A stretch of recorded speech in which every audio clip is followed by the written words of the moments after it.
They did it to preserve their own power and enrich themselves, all while rigging the system to hold down the good, decent middle-class patriots striving to build a family and pursue a decent life. All of this changed dramatically in 2015 when a billionaire named Donald Trump put his own life of luxury on the line. From that moment he came down that famous escalator, he started a movement to reclaim our government from the rotten cartel of insiders that have been destroying our country. We may not have realized it at the time, but Trump is the bodyguard of Western civilization.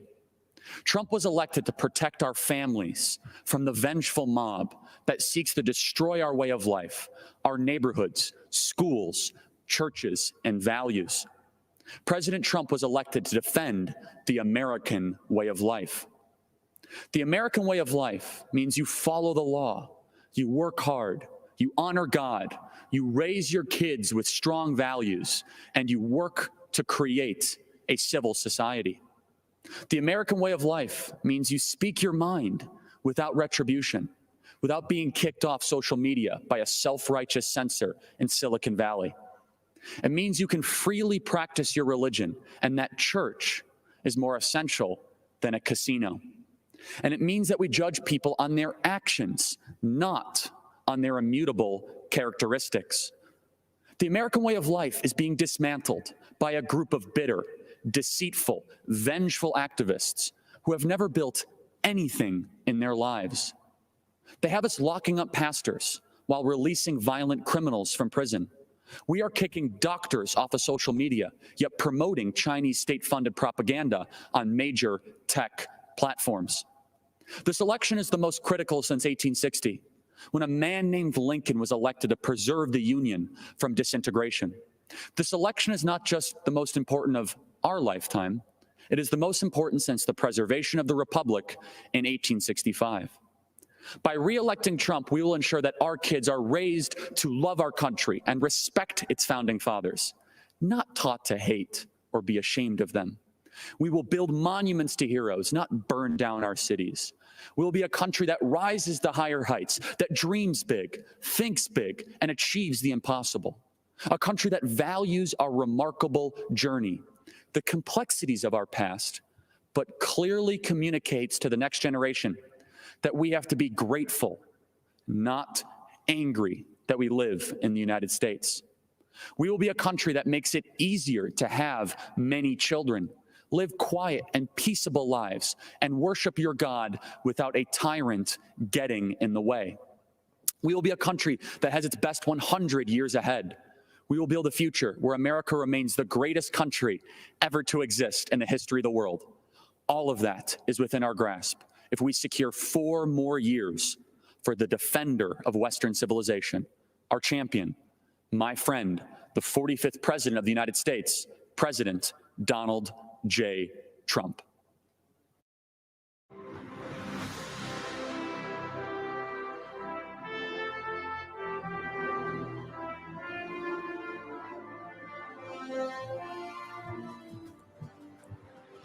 I'm Rebecca Friedrichs, a veteran California public school educator. I'm here to give voice to America's great teachers because our voices have been silenced for decades by unions who claim to represent us. They do not. When other dedicated teachers and I served within the unions, we spoke up in defense of children, parents, scientific fact, and American values. For our trouble, we were brutalized, booed off the platform, barred from committees, shouted down, and even spit upon by union leaders. This is how unions treat devoted teachers. But what's even worse is how their agenda of control deceives Americans and our children. They've intentionally rewritten American history to perpetuate division, pervert the memories of our American founders, and disparage our Judeo-Christian virtues. Their lenient discipline policies morphed our schools into war zones, and they back defunding police and abolishing ICE. Unions collect billions annually from unsuspecting teachers and push this radical agenda into our classrooms against our will. Why? The only way to keep a free republic is with a well-educated, moral citizenry that can self-govern. Unions are subverting our republic, so they undermine educational excellence, morality, law, and order. That's why they spend hundreds of millions annually to defeat charter schools and school choice, trapping so many precious low-income children in dangerous, corrupt, and low-performing schools. To fight back on behalf of children and America, brave teachers brought a lawsuit against unions. And do you know who intervened against us? The Obama-Biden administration and California Attorney General Kamala Harris. They argued against us at the U.S. Supreme Court. Their comrades labeled us spawns of Satan and slandered us in mainstream media. No matter their abuse, we'll keep fighting for the country and children we love, just like President Trump. He's breaking the union's grip on our schools. That's why unions have tried to destroy him since the day he was elected. But President Trump isn't afraid to fight for what's right. He won't back down. His courage gives great teachers renewed hope. He's even proposed education freedom scholarships to return control to parents, protect religious liberties, and empower kids to escape dangerous, low-performing schools.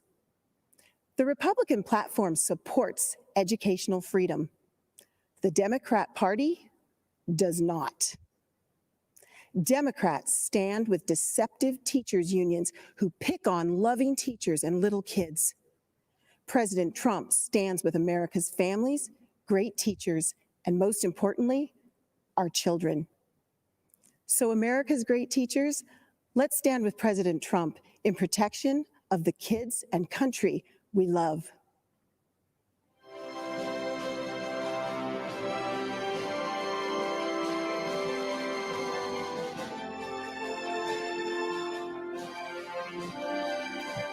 I am so grateful to speak with you today. My name is Tanya Weinreis. I am from Montana, where I live with my husband, my hero, a Marine and retired police officer. My husband and I own Mountain Mud Espresso. We are not some multinational corporation. Our success is not measured by stockholders, but by our neighbors, the people we see at church, and at jiu-jitsu school with our son. Mountain Mud Espresso is the American story. A story not just for entrepreneurs, but for millions of hardworking men and women who are building their American dream every day. A few months ago, like so many businesses, we got the crushing news a large event we were serving was canceled because of the virus. Our business was on the brink, threatened to be shut down from losses that were not our fault. I was scared.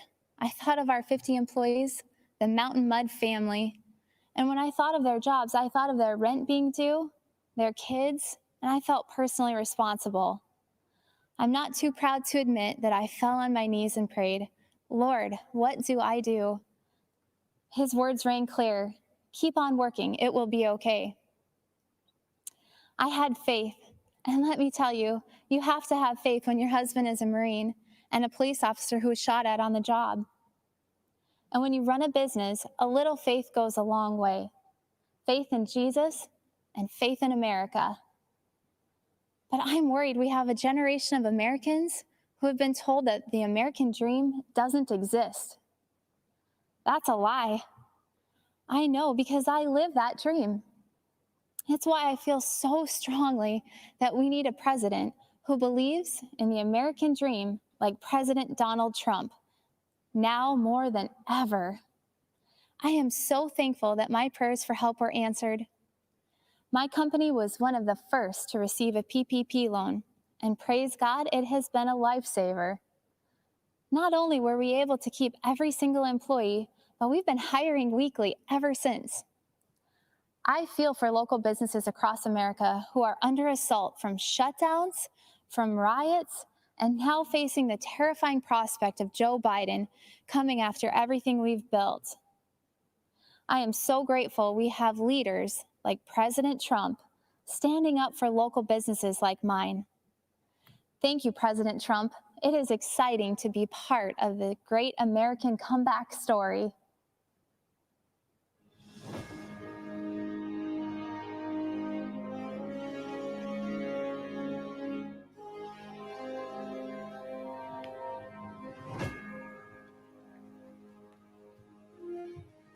I'm Congressman Matt Gaetz.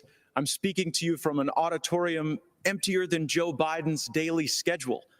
But we are a nation of full hearts and clear minds. We see the choice clearly: strength or weakness, energy or confusion, success or failure. President Trump is the first president since Reagan not to start a new war. Biden has foolishly cheerled decades of war without winning, without end. President Trump knows we are strongest when we fight hardest, not in distant deserts, but for our fellow Americans. We must fight to save America now, or we may lose her forever. Joe Biden might not even notice. Settle for Biden. That's the hashtag promoted by AOC and the socialists. The Woketopians will settle for Biden because they will make him an extra in a movie written, produced, and directed by others. It's a horror film, really. They'll disarm you, empty the prisons, lock you in your home, and invite MS-13 to live next door. And the police aren't coming when you call. In Democrat-run cities, they're already being defunded, disbanded.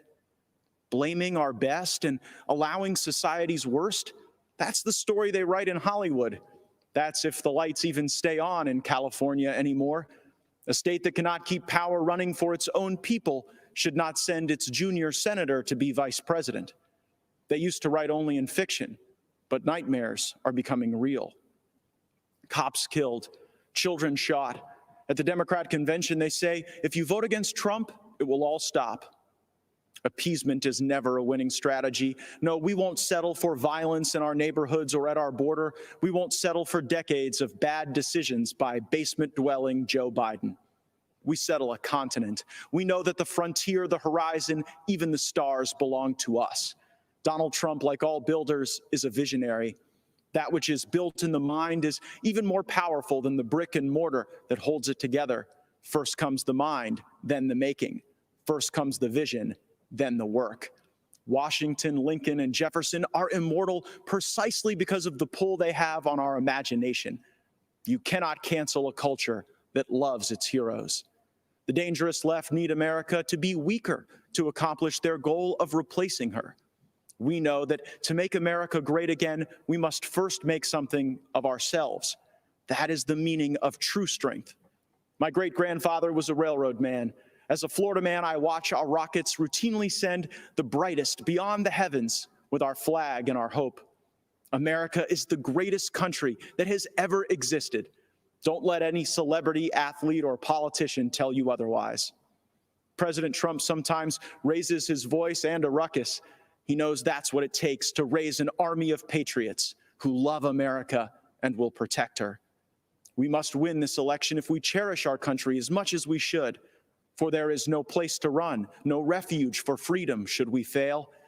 America is not just an idea or a constitution, it is our home.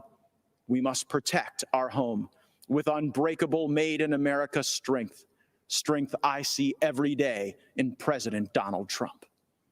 Thank you. My name is Kim Klacik, and I'm running for Congress in Maryland's 7th District. And like Shirley Chisholm, I'm unbought and unbossed. Let me remind you, the Democrats have controlled this part of Baltimore City for over 50 years, and they have run this beautiful place right into the ground. Abandoned buildings, liquor stores on every corner, drug addicts, guns on the street, that's now the norm in many neighborhoods. You'd think Maryland taxpayers would be getting a whole lot since our taxes are out of control. Instead, we're paying for decades of incompetence and corruption. Sadly, the same cycle of decay exists in many of America's Democrat-run cities. And yet the Democrats still assume that Black people will vote for them, no matter how much they let us down and take us for granted. We're sick of it. We're not going to take it anymore. The days of blindly supporting the Democrats are coming to an end. In Baltimore, we have the highest number of Black Republicans in the entire country running for office this election cycle. Joe Biden believes we can't think for ourselves, that the color of someone's skin dictates their political views. We're not buying the lies anymore. You and your party have neglected us for far too long. We want safety in our neighborhoods. We want to make the most of the federal opportunity zone I'm standing in right now in West Baltimore. We want higher paying jobs and more business opportunities. We want lower taxes. We want school choice. We want a chance to get ahead, not just get by. That's what President Trump promised, and that's what President Trump delivered. I want Baltimore to be an example to Republicans around the country that we can compete in our inner cities if we reach out to the citizens and deliver real results. President Trump is bringing this country back roaring. He's bringing the American spirit to life for all Americans. So I'm asking you to help President Trump complete this great American comeback. And then I'm asking you to help me start this great Baltimore comeback. Thank you, and God bless America.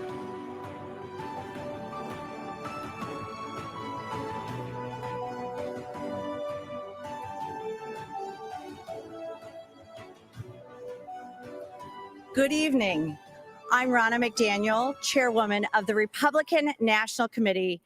And on behalf of everyone in our party and President Trump, thank you for tuning in as we kick off this historic convention. As we speak to you tonight, we send our thoughts and prayers to those facing terrible fires in California, recovering from storms in Iowa, and preparing for hurricanes in Louisiana and the Gulf Coast. Democrats started their convention last week with Eva Longoria, a famous Hollywood actress who played a housewife on TV.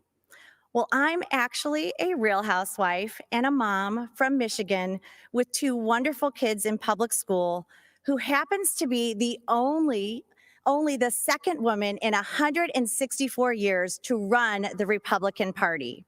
And unlike Joe Biden, President Trump didn't choose me because I'm a woman. He chose me because I was the best person for the job. 4 years ago, President Trump started a movement unlike any other. And over the next 4 days, we will hear from a few of the millions of hardworking, everyday Americans who have benefited from his leadership. If you watched the DNC last week, you probably noticed that Democrats spent a lot of time talking about how much they despise our president. But we heard very little about their actual policies. Policies that would have been unthinkable a decade ago. Policies like banning fossil fuels, eliminating private health insurance, taxpayer-funded healthcare for people who come here illegally, and defunding the police. Their argument for Joe Biden boiled down to the fact that they think he's a nice guy. Well, let me tell you, raising taxes on 82% of Americans is not nice. Eliminating 10 million good-paying oil and gas jobs is not nice. Policies that force jobs to flee our country or allow abortion up until the point of birth are not nice. The truth is, there's only one person who has empathized with everyday Americans and actually been fighting for them over the past 4 years, and that is President Donald Trump. In the nearly 4 years I've worked on behalf of President Trump, I've seen up close a man who has a deep love for family, a man who has reverence for the office of the presidency, a man with an incredible respect for law enforcement and our military. I've seen private moments where he comforts Americans in times of pain and sadness. Now, everyone knows he can be tough. He's tough when he takes on China, tough when he works to fix our unfair trade deals, tough when he fights to secure our borders. President Trump is always going to be tough when he is fighting for the American people because nice guys like Joe cared more about countries like China and Iran than the United States of America. Tonight begins a new chapter in the great American story, a story that has inspired the world for generations. And when we re-elect President Trump this November, the best is yet to come. This election is the most important in our lifetime. Your vote counts more than ever. If you want to check your voting status, secure your ballot, or register to vote, text VOTE to 88022. Earlier today, President Trump and Vice President Pence came to North Carolina to thank our delegates for unanimously renominating them to a second term. Our official roll call and the business of our Republican convention was conducted today in Charlotte. We have created a short video to symbolize the excitement for President Trump across all 50 states and territories. Thank you for watching. God bless you, and God bless the United States of America.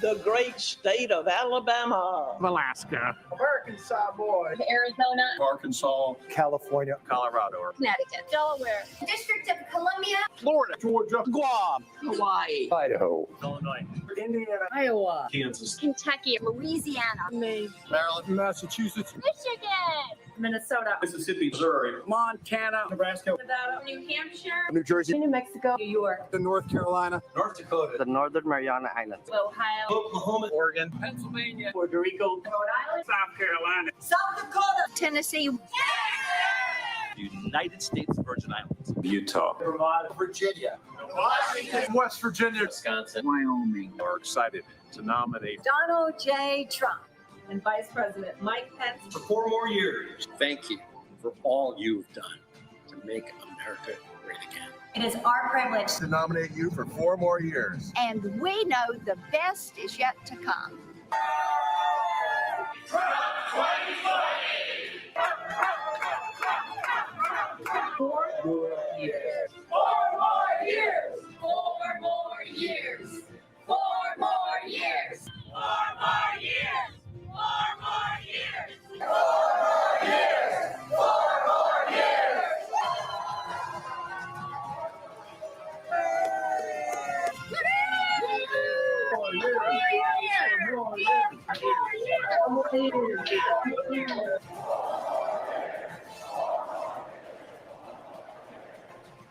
We will make America great again. And ladies and gentlemen of this country, the best is yet to come.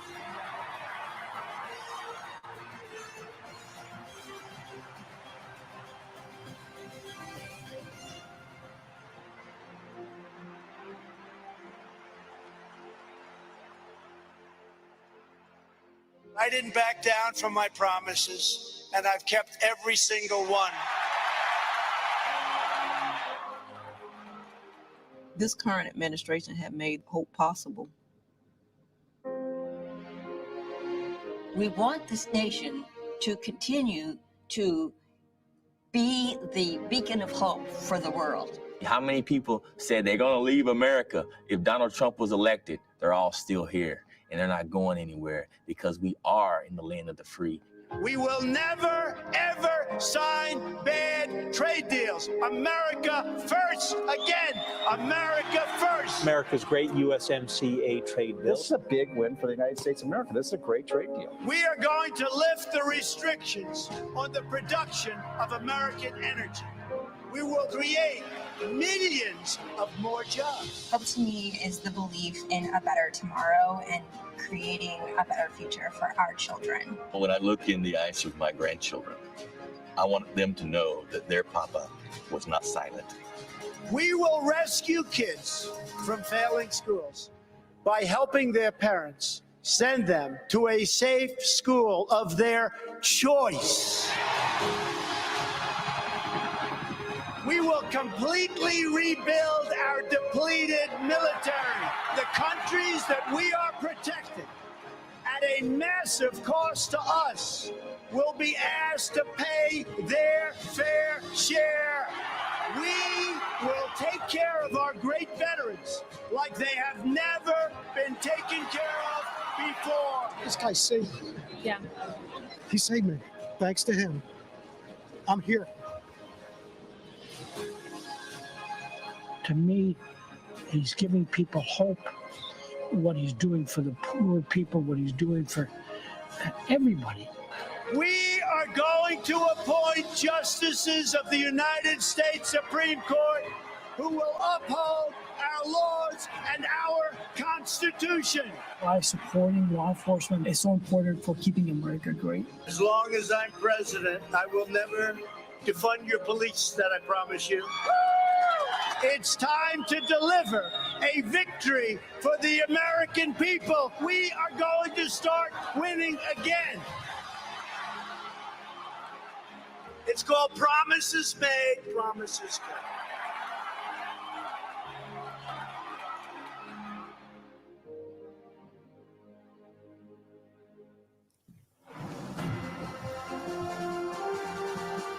My name is Amy Ford. I've been a registered nurse for 17 years. I'm from the small town of Williamson, West Virginia, where I've lived my entire life, the daughter of a nurse and a coal miner. Even though I was the youngest of 4 children, I was always somewhat of a caretaker. It came natural for me. So it felt right to follow in my mother's footsteps and become a nurse. And this March, when COVID-19 sent our country into crisis, I knew I had to help any way that I could. I deployed to New York in April and then to San Antonio, Texas, working as a COVID relief nurse in both states. As I contended with the challenges of treating our patients who had their worlds turned upside down, I noticed a positive change in our healthcare system. President Trump recognized the threat this virus presented for all Americans early on and made rapid policy changes. And as a result, telehealth services are now accessible to more than 71 million Americans, including 35 million children. Prior to COVID, telehealth was not covered or reimbursed under Medicare, Medicaid, or CHIP. This left our most vulnerable populations with no other choice but to have an in-person office visit with their physicians, increasing their risk of exposure to COVID-19 exponentially. The expansion of telehealth services has also resulted in the integration of video visits between patients and their families, allowing loved ones to have contact and visualization, as well as a better understanding of care. Telehealth has been essential during this pandemic. I don't want the media taking my personal story and twisting it, so let me be clear. As a healthcare professional, I can tell you without hesitation, Donald Trump's quick action and leadership saved thousands of lives during COVID-19. And the benefits of that response extend far beyond coronavirus. Telehealth will continue to aid many that are just unable to find transportation or a way to the doctor for regular checkups. This is especially true in rural America. I live in a town of about 2,000 people. We do not have buses, trains, trolleys, or Ubers available to us. In addition, the unavailability of services can also hinder treatment for many. So increased access to telehealth for millions of Americans has truly been life-saving, and we have President Trump to thank. From the very beginning, Democrats, the media, and the World Health Organization got coronavirus wrong. The World Health Organization said, authorities have found no clear evidence of human-to-human transmission. Overall, most people should not be terribly concerned about it. Everything is fine here. We do want to say to people, come to Chinatown. Here we are. Come join us. We don't even think it's going to be as bad as it was in other countries. Go about your lives, go about your business. One leader took decisive action to save lives, President Donald Trump.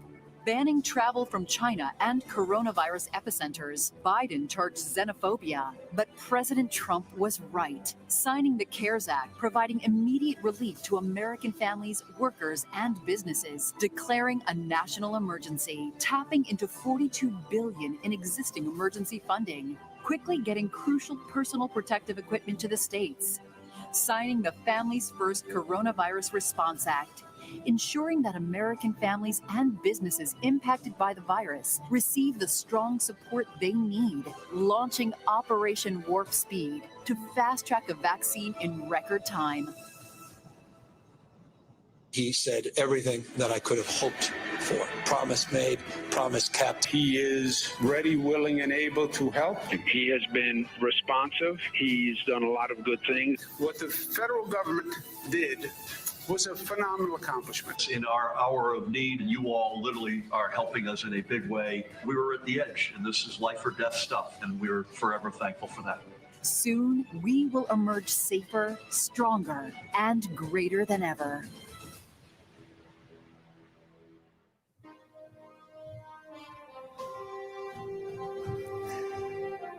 I am Dr. G.E. Ghali, an oral and maxillofacial surgeon and chancellor of a large academic medical and research center in Louisiana. I feel uniquely positioned to share how President Trump's decisive leadership led to a rapid and efficient response to the coronavirus pandemic. I know this as a health professional and as someone who has recovered from COVID himself. The COVID-19 pandemic exploded into our great nation with an intensity unparalleled in history. But our medical investigation and drug development systems were not designed for a pandemic. The devastating effects of the coronavirus demanded immediate changes at the regulatory level. A prompt response led by President Trump cleared away the red tape that usually makes drug approvals a long and drawn-out process. By harnessing the resources of the federal government and the private sector, President Trump's Operation Warp Speed is accelerating the testing, supply, development, and distribution of therapeutics, diagnostics, and very shortly, effective vaccines to counter COVID-19. Let me give you 3 clear examples of how President Trump's leadership removed regulatory barriers so COVID patients could have faster access to effective therapies and diagnostics. First, on February 26, 2 phase 3 clinical trials studying remdesivir were initiated. Just 2 months later, the FDA approved remdesivir for emergency use to treat COVID-19. Normally, this is a 3 to 5 year process. The amazing speed with which this happened in a safe but efficient manner is unheard of. Second, the FDA granted expanded access to COVID-19 convalescent plasma. Within 24 hours of this approval, we were administering convalescent plasma and remdesivir to a critically ill patient, a former Army Ranger and physician. Had it not been for the rapid deployment of these medicines, this patient, who is my colleague and friend, would have surely died. And third, at the end of July, I developed a fever and cough. I reached out to our testing team and received one of the Abbott rapid tests, yet another tool quickly approved by this administration. Within 15 minutes, my test came back positive, and within 4 hours, I was receiving my remdesivir doses, followed by an infusion of convalescent plasma. As a physician, I've seen firsthand how these breakthroughs have saved countless lives. As a patient, I've benefited from the expedited therapies made possible by the swift action of this administration. President Trump truly moved mountains to save lives, and he deserves credit. Thank you, President Trump, for providing timely access to critical diagnostics and therapeutics during this pandemic. Thank you, Mr. President, for your strong leadership in these challenging times.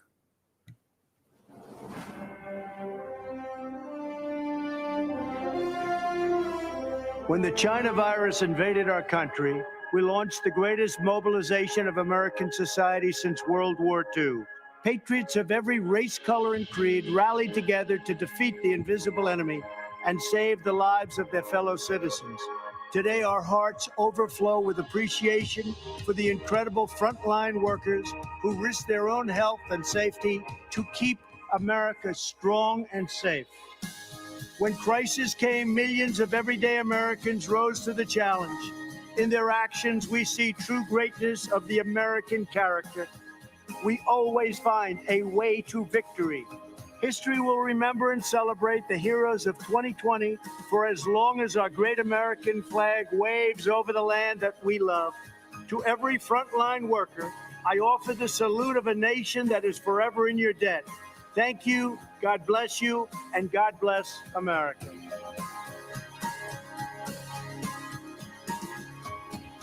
These are my friends. These are the incredible workers that helped us so much with the COVID. We can call it many different things, from China virus. I don't want to go through all the names because some people may get insulted, but that's the way it is. These are great, great people, doctors, nurses, firemen, policemen. We want to thank you all. You have been incredible, and we want to thank you and all of the millions of people that you represent. Thank you all very much. Great job. Thank you. Thank you all very much. So tell me a little about your stories. How about we'll start with you? I'm a postal worker, delivered to the senior community during COVID-19. Good. And we're taking good care of our postal workers. Absolutely. That I can tell you. Believe me, we're not getting rid of our postal workers. You know, they'd like to sort of put that out there. If anyone does, it's the Democrats, not the Republicans. I want to thank you very much and thank everybody in that whole beautiful post office system. We appreciate it. How about you? I'm a trucker. Good. Own a small business in Ohio. Great. Hauling steel mostly. You know, some of our customers actually made hospital beds with some of the material. That's fantastic. Well, congratulations. I love the truckers. You know, they're on my side. Thank you. I think all of them, frankly. I think pretty much all of them. How about you? I'm a custodian at the post office as well. What do you do exactly? Clean up everybody's mess and everybody's germs and all that. Can I tell you that world, that profession will never be out of business. You know that, for right? sure. Thank you very much for being here. Thank you. And how about you? I'm a registered nurse, President Trump. I work at a New Jersey hospital. It's called Virtual Willingboro Hospital. Right. I also represent an organization of professional nurses. It's called the National Association of Catholic Nurses. Very good. But I want to tell you, sir, as a nursing supervisor, I am so in awe of your leadership. Honestly, I know many people have said often interesting things, but it takes a true leader to be able to ignore all that stuff and do what is right and not be offended by all the words being said. And you really do show that positive spirit to us. And as nurses, I appreciate that. But just as an individual, I'm grateful for that. Well, I'm for the nurses. I'm for the doctors. I'm for everybody. We just have to make this China virus go away, and it's happening. Please go ahead. I'm also a nurse. I represent Genesis Healthcare, which is a skilled nursing facility company. I want to thank you and your administration for all the supplies and support and funding that you've given the skilled nursing units. Without that, we couldn't do as well as we have done. I spent some time in New Jersey. I live in West Virginia, went to New Jersey and did some work there. And we finally started to see things change and turn around. I appreciate what you said, because we have delivered billions of dollars of equipment that governors were supposed to give, and in many cases, they didn't get. So the federal government had to help them, and all of the people that did this incredible work, they never got credit for it. But you understand where it came from. Thank you very much. Thank you both. It's really nice. Please, go ahead. I'm a police officer in Englewood, Colorado, and I contracted COVID in late March and recovered. That means we don't have to be afraid of you at all, right? I'm good to Once go. you're recovered, you know, we have the whole thing with plasma happening. That means your blood is very valuable. You know that, right? Thank you very much. Great. Please. I'm a detention deputy at the Kern County Sheriff's Department out in California. Great. And I also contracted COVID into March and recovered from that also. How long was your problem? I was sick about 10 days, really bad. I got everything besides a cough, but recovered. I was off work for a month and a half, and I work in our local county jails. Did they do anything specifically to help you recover? They gave me Z-Paks medication, cough syrup. Okay, and I won't even ask you about the hydroxychloroquine because it's a shame what they've done to that one, but I took it. I took the Z-Pak also, and zinc. I want to thank you all very much. It's an honor to have you in the White House. You're fantastic people, and the people you represent an incredible group of people, and we love you all. Thank you very much. Thank you very much. Appreciate it. Good evening. I'm Congressman Jim Jordan, representing the 4th District of Ohio. The Republican Party is the pro-America party. President Trump is the pro-America candidate. This election is about who can preserve the values, principles, and institutions that make America great. Don't believe me? Look at what's happening in American cities. Cities all run by Democrats. Crime, violence, and mob rule. Democrats refuse to denounce the mob, and their response to the chaos? Defund the police defund Border Patrol, and defund our military. And while they're doing all this, they're also trying to take away your guns. Look at the positions they've taken in the past few months. Democrats won't let you go to church, but they'll let you protest. Democrats won't let you go to work, but they'll let you riot. And Democrats won't let you go to school, but they'll let you go loot. President Trump has fought against each of their crazy ideas. He's taken on the swamp, all of the swamp, the Democrats, the press, and the never-Trumpers. And when you take on the swamp fights back. They tried the Russia hoax, the Mueller investigation, and the fake impeachment. But in spite of this unbelievable opposition, this president has done what he said he would do. Taxes cut, regulations reduced, economy growing, lowest unemployment in 50 years, out of the Iran deal, embassy in Jerusalem, hostages home from North Korea, a new USMCA agreement, and of course, he's building the wall and rebuilding our economy as we speak. I love the president's intensity and his willingness to fight every day in Washington for our families. But what I also appreciate about the president is something most Americans never get to see, how much he truly cares about people. Our family has seen it. 2 years ago, our nephew Eli was killed in a car accident. He lived a mile up the road from us, grew up wrestling and training with our boys, was a high school state champion, varsity athlete for the University of Wisconsin. It was a Saturday morning, 3 days after the accident. I walked to the car to head up to Eli's parents' home when the president called. We talked about a few issues, and then he asked how the family was doing. I said, "They're doing okay, Mr. President, but it's tough." The president said, "Yeah, losing a loved one is always difficult, and it's really tough when they're so young." I then said, "Mr. President, I'm actually walking into their house right now. Obviously, they don't know that I'm talking to you, but if you'd be willing to say hello to Eli's dad, you'd make a terrible day a little less terrible." "What's his name?" the president asked. I walked through the door and said, "Todd, the president wants to talk to you." For the next 5 minutes, family and friends sat in complete silence as the president of the United States took time to talk to a dad who was hurting. That's the president I've gotten to know the last 4 years. The president who shared private moments like this with soldiers, victims of violent crime, and people who've had businesses destroyed by the mob. That's the individual who's made America great again, and who knows America's best days are still in front of us. And that's why I'm busting my tail to help him get reelected. I'm asking you to do the same. Thank you, and God bless our country. I'm not an actor, a singer, or a politician. I'm Herschel Walker. Most of you know me as a football player, but I'm also a father, a man of faith, and a very good judge of character. I've known Donald Trump for 37 years. And I don't mean just casual ran into him from time to time. I'm talking about a deep personal friendship. I watched him as an owner of a professional football team. Right after he bought the team, he set out to learn. He learned about the history of the team, the players, the coaches, every detail. Then he used what he learned to make the team better. I watched him in the boardroom. He can be in the middle of a big meeting, but if one of the kids was on the phone, he dropped everything to take the call. He taught me that the family should be your top priority. I watched him treat janitors, security guards, and waiters the same way he would treat a VIP. He made them feel special because he knew they were. He understands that they are the people who make this country run. They clean, they cook, they build, they drive, they deliver. He told me, "Herschel, make an effort to get to know people. Remember their names." That stuck with me. One time, I planned to take his kids to Disney World with my family. At the last minute, Donald said he'd like to join us. So there he was, in a business suit, on It's a Small World ride. That was something to see. It just shows you what a caring, loving father he is. It hurt my soul to hear the terrible names that people call Donald. The worst one is racist. I take it as a personal insult that people would think I've had a 37-year friendship with a racist. People who think that don't know what they're talking about. Growing up in the Deep South, I've seen racism up close. I know what it is, and it isn't Donald Trump. Just because someone loves and respects the flag, our national anthem, and our country, doesn't mean they don't care about social justice. I care about all those things. So does Donald Trump. He shows how much he cares about social justice in the Black community through his actions. And his action speaks louder than stickers or slogans on a jersey. He keeps right on fighting to improve the lives of Black Americans and all Americans. He worked night and day.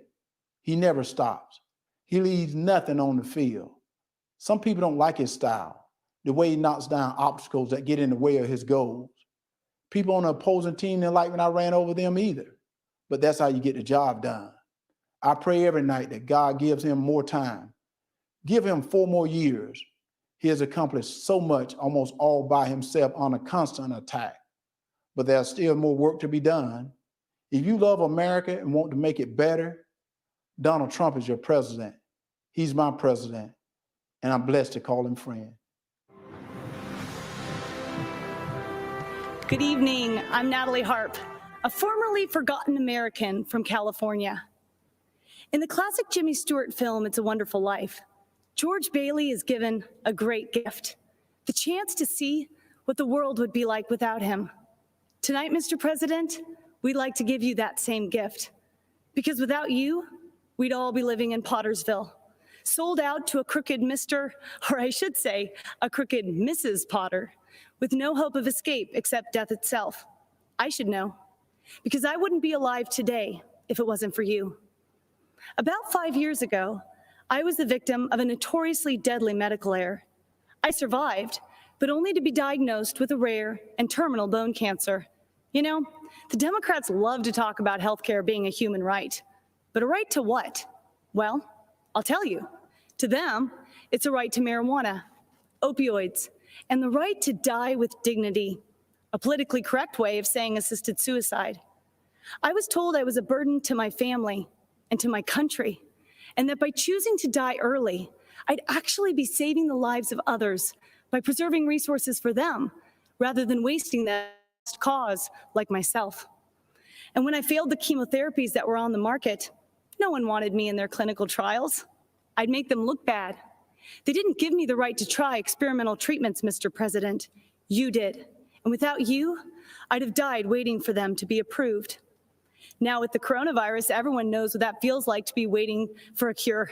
But we've only been waiting a few months. Just imagine what 2020 would have looked like, fighting for your life without Donald Trump fighting for it too. In January, there would have been no China travel ban.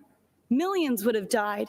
Millions more would have been infected, for there'd be no record levels of testing, no right to try treatments, no fast track for a vaccine, nor Operation Warp Speed ready to deliver it. And without Donald Trump as our patient advocate for the past 4 years, well, the opioid epidemic would have stolen even more lives from even more families. Kidney patients would have no future except dying on wait lists, for there'd be no initiative to increase donations. There'd still be no accountability at the VA. And our brave veterans would still be suffering long wait times with no choice nor access to faster care. Insulin and other drug prices would have continued to rise, while a record number of generic drugs would still be stuck in the pipeline. There'd be no price transparency. We wouldn't have health plans up to 60% cheaper than Obamacare, and we'd still be stuck with that infamous individual mandate. And God forbid what the next 4 years would look like. For in Joe Biden's America, China would control our drug production. We'd be one step closer to government-run healthcare.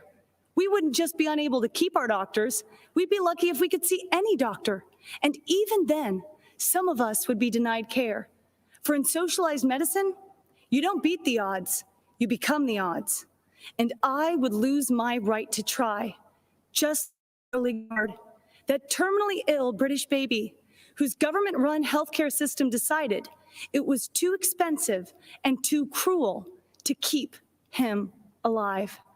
You see, Mr. President, you've done so much more than your promises made and promises kept. For numbers only tell part of the story. We are the rest of it. Facts with faces of Americans who would still be forgotten if you and our favorite First Lady hadn't given up your own wonderful life so we could have the chance at one. George Bailey's father was right. All you can take with you is that which you've given away. And Mr. President, that makes you the richest man in the world, for you have used your strength to make America strong again, sacrificed the life you built to make America proud again, and you risked everything to make America safe again. It's a wonderful life. You made America great again. And on November 3rd, we are going to keep America great.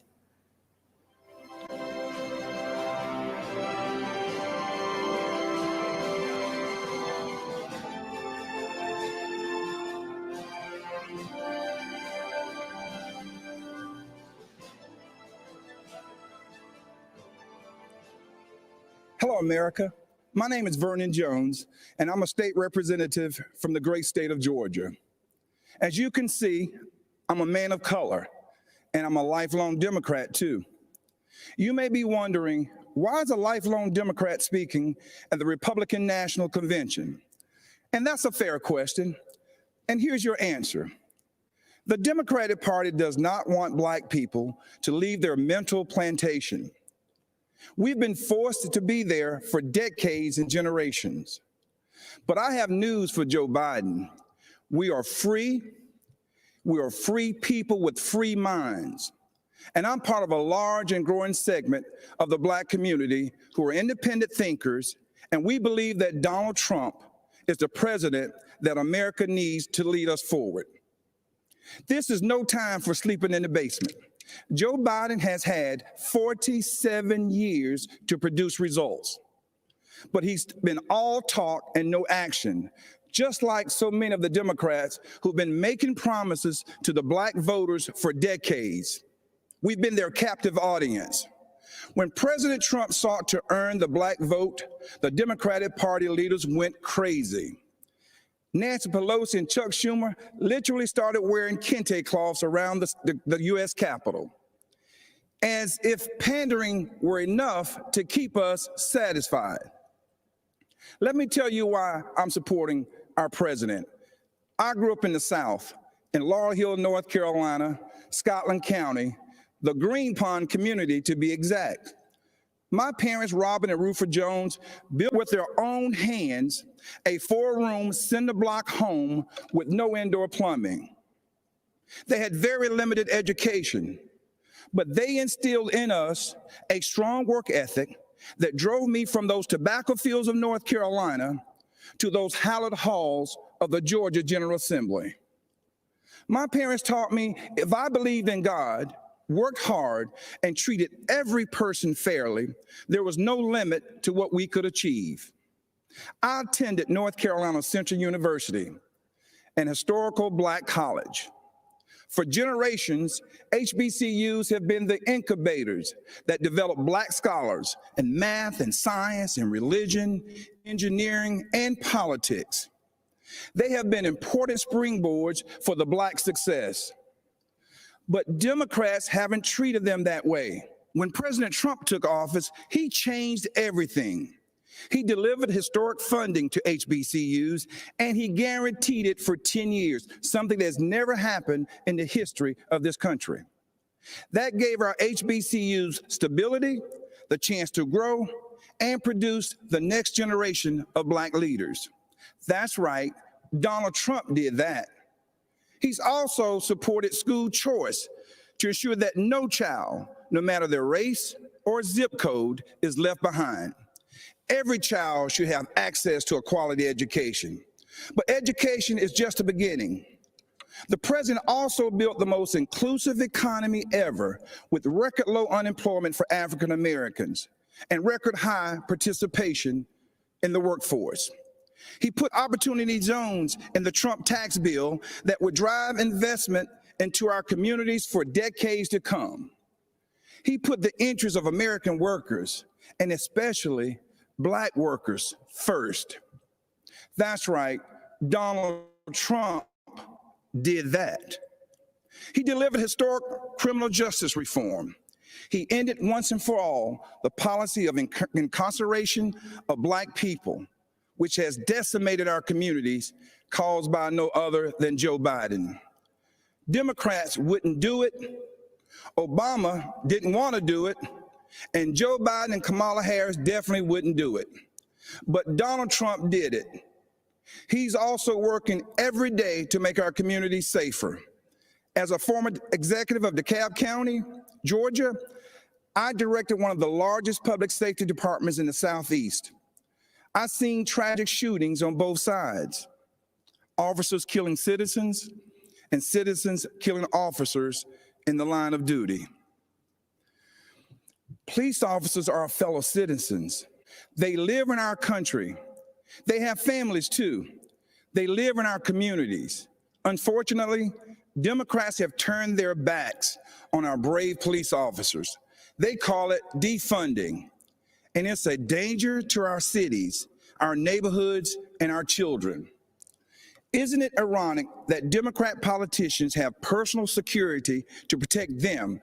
So why don't they forego their security and replace them with social workers, especially since that's what they want for you and me? Our police need more funding, not less, for frequent psychological examinations, for non-lethal remote restraint technology, and for more de-escalation and use of force training. These are the common sense solutions that President Trump supports: true, sincere police reform. That's right, Donald Trump did that too.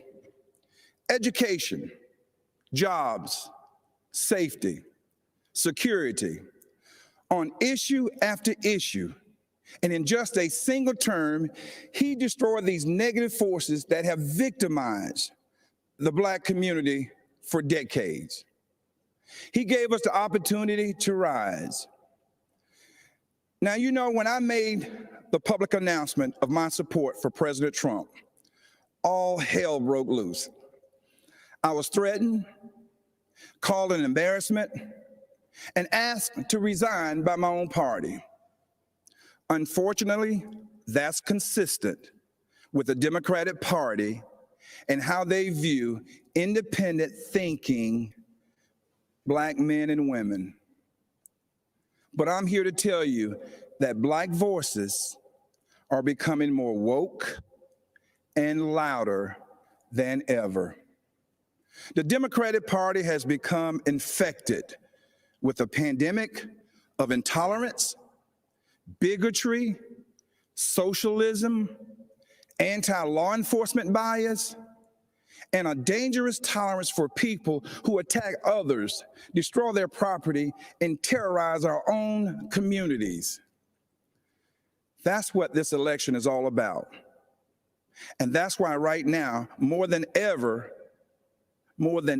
before, America needs Donald Trump in the Oval Office for another 4 years.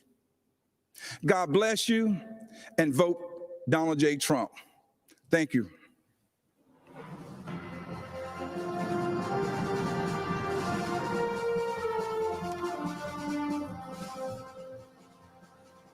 In 2018, a gunman walked into Marjorie Stoneman Douglas High School in Parkland, Florida, and changed my life forever. My name is Andrew Pollock. His name isn't worth saying. One of the seniors walking in the hallways that day was my beautiful daughter, Meadow. She was just months away from graduating and beginning a new life. We were so proud of the woman she had become. But in the hallway on that third floor, the gunman saw Meadow and shot her down the hallway, hitting her 4 times. After she was shot and on the floor, she crawled over to another student, a freshman girl, to protect her. She draped her body over her, and then the scumbag gunman shot my daughter at point-blank range 5 more times, killing Meadow and the girl she was shielding. She had a whole life ahead of her, and in that life, she could have done anything and been anything. So many moments that I waited so long for were taken from me.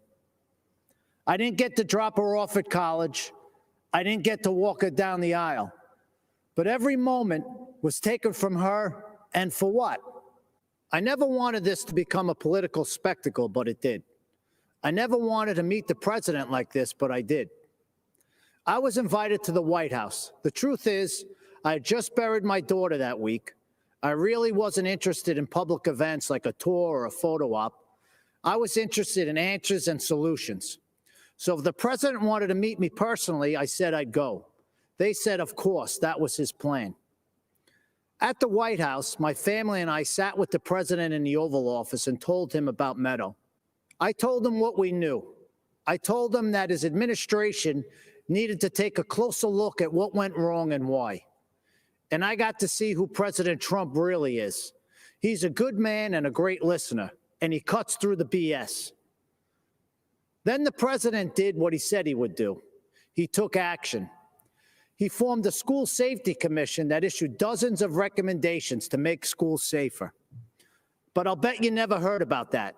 Instead, the media turned my daughter's murder into a coordinated attack on President Trump, Republicans, and our Second Amendment. In fact, when President Trump asked me and other parents of children that were murdered in school shootings to join him as he announced the commission's findings, the media's first question wasn't about protecting kids. Shockingly, they asked about the government shutdown. President Trump turned to me appalled and said, "Andy, can you believe these people? We're trying to talk about school safety, and this is what they do." But I could believe it. After my daughter's murder, the media didn't seem interested in the facts, so I found them myself. I learned that gun control laws didn't fail my daughter. People did. The gunman had threatened to kill his classmates before. He had threatened to rape them. He had threatened to shoot up the school. Every red flag you could imagine. But the school didn't just miss these red flags. They knowingly ignored them. Far-left Democrats in our school district made this shooting possible because they implemented something they called restorative justice. This policy, which really just blames teachers for students' failures, puts kids and teachers at risk and makes shootings more likely. But it was billed as a pioneering approach to discipline and safety. I was just fine with the old approach to discipline and safety. It was called discipline and safety. But the Obama-Biden administration took Parkland's bad policies and forced them into schools across America. When President Trump rescinded Obama's guidance on restorative justice policies, he put an end to that. And that meant the world to me. It's hard to tell how much Mr. Biden understands about what happened at Parkland. Mr. Biden has campaigned on bringing back restorative justice as part of his unity platform with Bernie Sanders and has pledged to implement it in school districts across America. But he doesn't even seem to know when the shooting happened. He said that he was vice president when it happened, but he wasn't. Mr. Biden may not know when my daughter was murdered, but I do. February 14, 2018. Mr. Biden may not know that these policies make shootings more likely, but I do. Mr. Biden may not know who was vice president that day, but I do. It wasn't Joe Biden. It was Mike Pence. Thank God. And I know who the president was, too. It wasn't Barack Obama. It was President Donald J. Trump, and he took action. I truly believe the safety of our kids depends on whether this man is reelected. I hope you'll join me in helping to make that happen. Mr. President, myself and millions of Americans appreciate you and love you. God bless America, and God bless our president, Donald J. Trump. Thank you. A curfew now in effect for the city of St. Louis. Protests in St. Louis turned violent.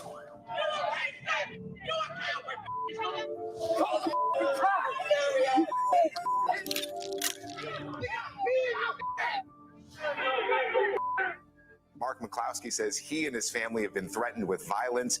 Under Missouri law, you have a right to defend your home and the lives of your family. A search warrant has been executed at the home of Mark and Patricia McCloskey. The husband and wife attorneys charged with pointing guns at protesters. They were simply trying to protect their home. Good evening, America. We are Mark and Patty McCloskey.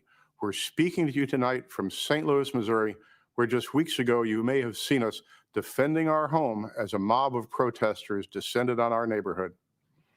America is such a great country that not only do you have the right to own a gun and use it to defend yourself, but thousands of Americans will offer you free advice on how to use it. At least that's what we experienced. What you saw happen to us could just as easily happen to any of you who are watching from quiet neighborhoods around our country. And that's what we want to speak to you about tonight. That's exactly right. Whether it's the defunding of police, ending cash bail so criminals can be released back out on the streets the same day to riot again, or encouraging anarchy and chaos on our streets, it seems as if the Democrats no longer view the government's job as protecting honest citizens from criminals, but rather protecting criminals from honest citizens. Not a single person in the out-of-control mob you saw at our house was charged with a crime. But you know who was? We were. They've actually charged us with felonies for daring to defend our home. On top of that, consider this. The Marxist liberal activist leading the mob to our neighborhood stood outside our home with a bullhorn screaming, "You can't stop the revolution." Just weeks later, that same Marxist activist won the Democrat nomination to hold a seat in the U.S. House of Representatives. In the city of St. Louis, that's the same as winning the general election. That Marxist revolutionary is now going to be the Congresswoman from the 1st District of Missouri. These radicals are not content with marching in the streets. They want to walk the halls of Congress. They want to take over. They want power. This is Joe Biden's party. These are the people who will be in charge of your future and the future of your children. They're not satisfied with spreading the chaos and violence into our communities. They want to abolish the suburbs altogether by ending single-family home zoning.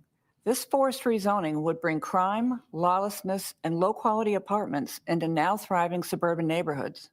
President Trump smartly ended this government overreach, but Joe Biden wants to bring it back. These are the policies that are coming to a neighborhood near you. So make no mistake, no matter where you live, your family will not be safe in the radical Democrats' America. At this moment in history, if you stand up for yourself and for the values our country was founded on, the mob, spurred on by their allies in the media, will try to destroy you. You've seen us on your TV screens and Twitter feeds. You know that we're not the kind of people who back down. Thankfully, neither is Donald Trump.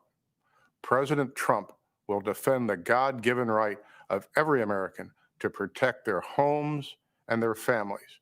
But more than that, Trump's vision for America is a country where you have an opportunity to work hard and build the life you dream of, with a job you love, with your children being educated in great schools, in a community where your family can play in the backyard without fear, worship in a church without shame, and express your beliefs without retribution.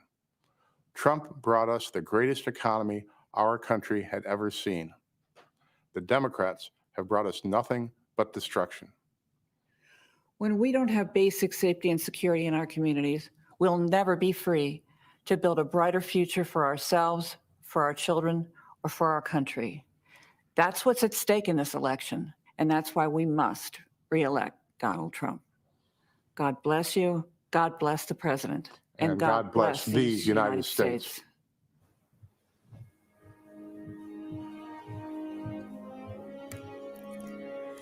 Good evening, America. I'm Kimberly Guilfoyle. I speak to you tonight as a mother, a former prosecutor, a Latina, and a proud American. And yes, a proud supporter of President Donald J. Trump. Why?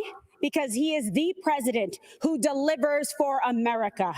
He built the greatest economy the world has ever known for the strivers, the working class and middle class.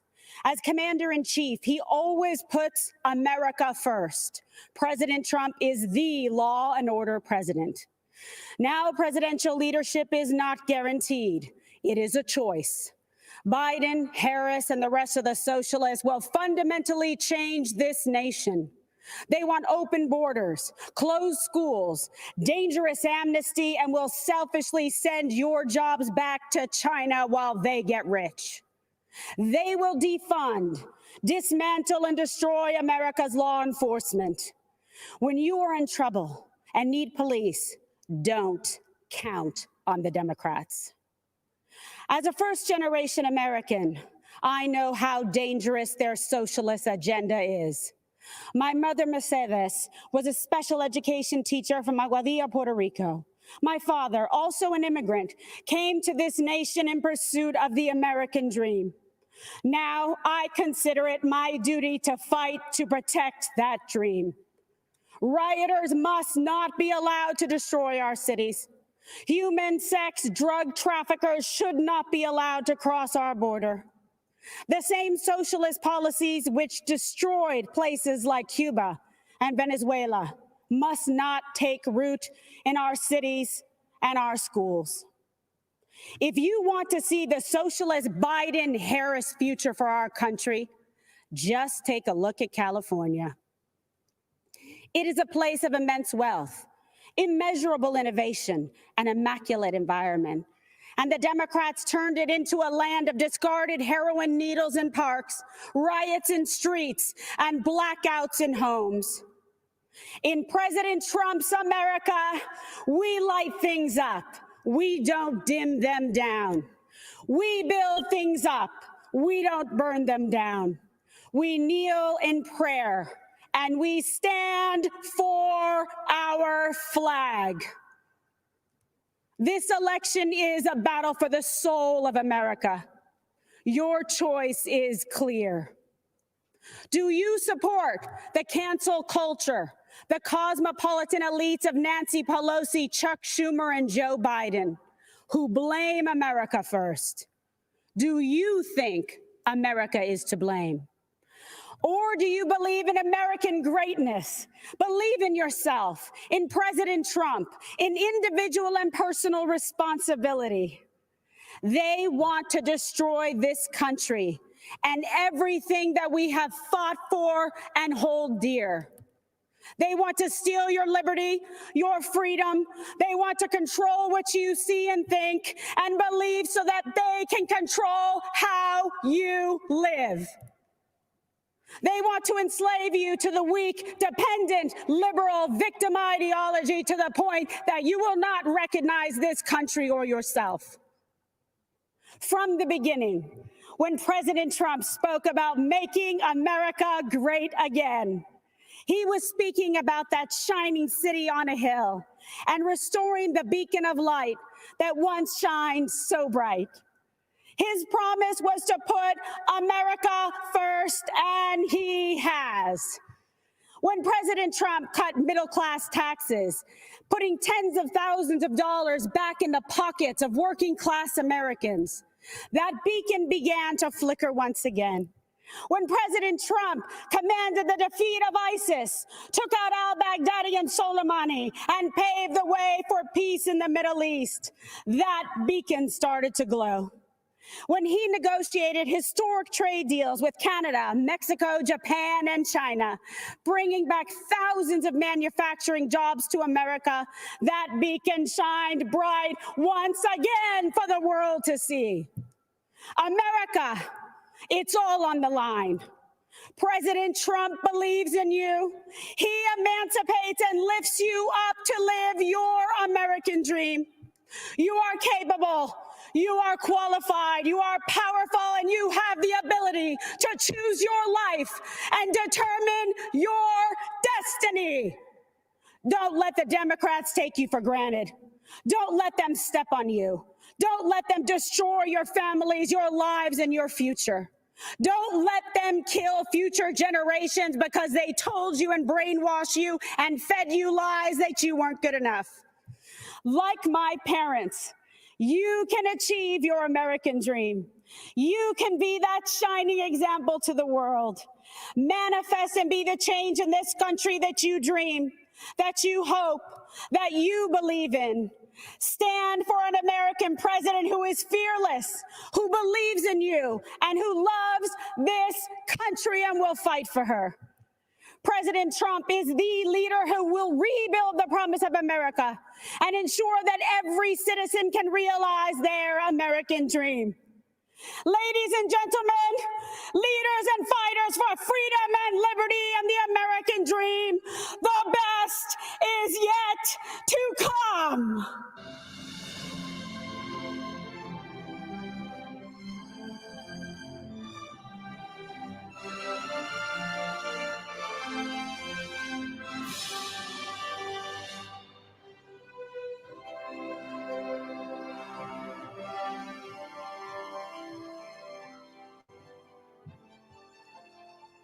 I'm Congressman Steve Scalise.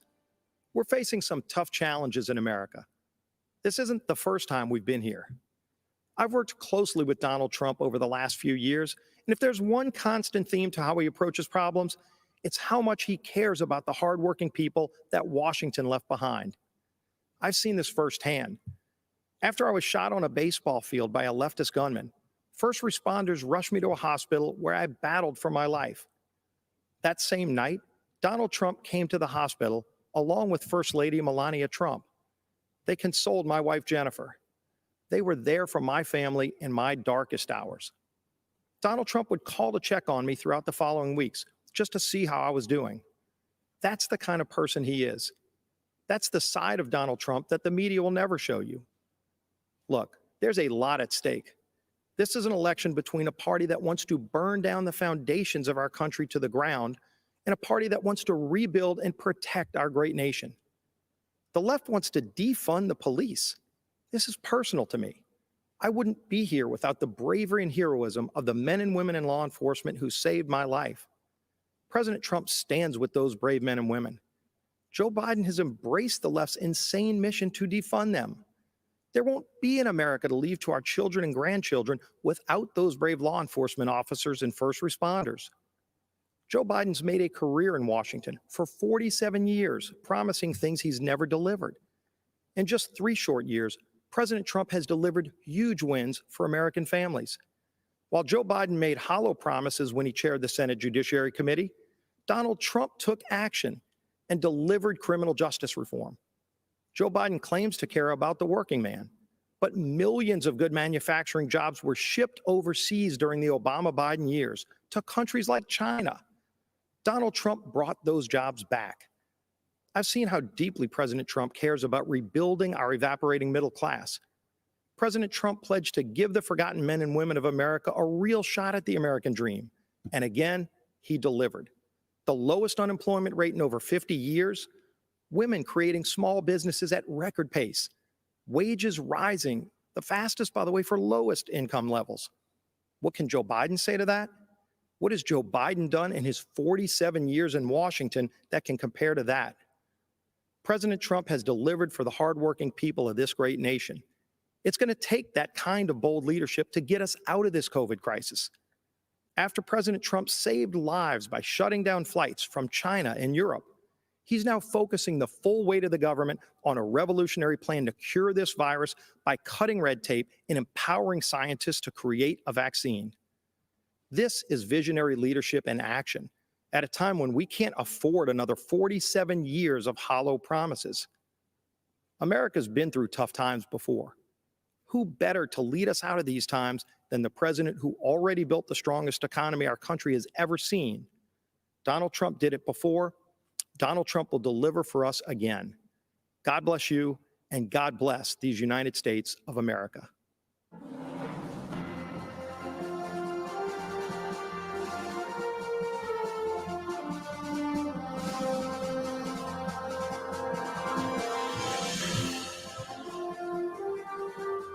I'm Sean Parnell, and it is an honor to be here. In 2006, the Army sent me to Afghanistan as a young platoon leader, placed in command of Americans from every corner of our planet. Our platoon reflected the diversity of our nation, every race, creed, and religion. Despite those differences, we were bound together as brothers from the same American family. On June 10, 2006, our platoon was attacked just after dawn. Outnumbered 10-1, we endured mortar and machine gun fire as hundreds of Taliban charged us from 3 sides. We had 24 men that day. Wave after wave of Taliban advanced up the hill. I was wounded 3 times in the fighting. Nearly all of my platoon was wounded within the first minute, but the enemy kept coming. We fought to our last rounds of ammunition, and when it was over, we held the hill. In the face of death, I saw ordinary Americans become heroes. In our darkest hour, when our survival depended on each other, my men and I learned an important lesson. We all bleed red. Our differences did not define us. United, we were unbeatable. After 485 days of combat, I came home eager to enjoy the freedoms I risked my life to defend. But I watched with alarm as the party of my grandfather, a lifelong Union Democrat, turned against the very people it professed to represent. I watched as Joe Biden spit venom at an auto worker who dared to question Joe's intent to dismantle the Second Amendment and take your guns. Where Democrats once stood for hard-working, law-abiding Americans who displayed our flag with pride, this new Democrat Party considers these people uneducated racists clinging to guns and Bibles. The party of Harry Truman became the party of hedge fund managers, Hollywood celebrities, tech moguls, and university professors, all bloated with contempt for middle America. I look across the aisle and I do not see a party that wants you to pursue your dreams. I see a Democrat Party that wants to dictate what those dreams are. I don't see a party that wants you to be free. I see a party that wants to chain you to conformity and will destroy anyone they deem a heretic. I swore an oath to defend my country and its Constitution. President Trump has sworn to do the same. That's why he's advanced freedom, despite savage political attacks, to overcome the agenda of the radical left. President Trump has unleashed the economic might of this nation like no other president in our history. He triggered the rising tide of working families, brought us energy independence, reclaimed jobs from overseas that, Democrats said would never return. He has fiercely defended the besieged First and Second Amendments. That is just a start. With 4 more years, imagine what we can achieve by simply working with our president. I believe in our president's vision for the future. I stand here tonight calling on all Americans to join us. It doesn't matter what you look like, who you love, how you worship your gender or your job. If you're a traditional Democrat who's become disillusioned with how radical your party has become, then stand with us. You are most welcome. America needs all her patriots to rush to her defense. My fellow Americans, I promise you this. In our tent, you are free. Free to speak the truth, choose your journey, define your life. You have the power to go as far as you aim, then aim higher and keep going, because that is what Americans do. We are idealists and dreamers, lovers of adventure. We're rugged and independent. We don't make excuses. We make the impossible a reality. Think about it. In a century, we went from ground-bound dreamers gazing to the stars to doers who created the means to reach them. This is not the time to stand on the sidelines. If you love our country as we do, as our president does, join the chorus of patriot voices that will preserve this exceptional union. Mr. President, lead the way. Millions in our American family believe in this path to destiny. Guide us to that horizon. Thank you, and may God bless the United States of America.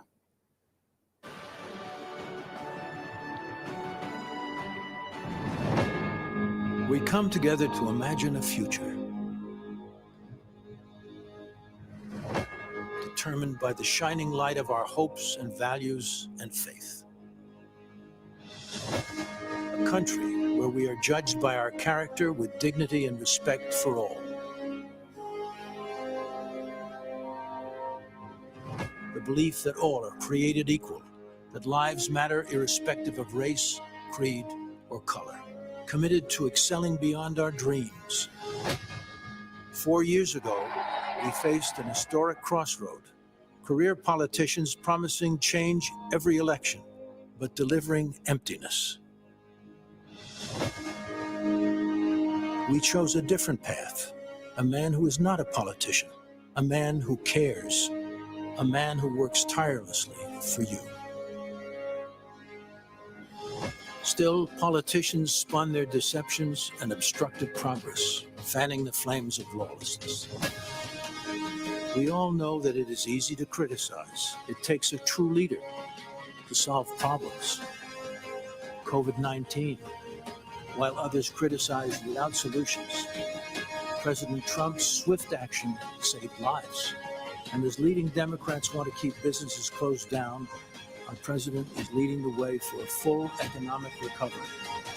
We are America, We as Americans work together to overcome challenges, write our own stories.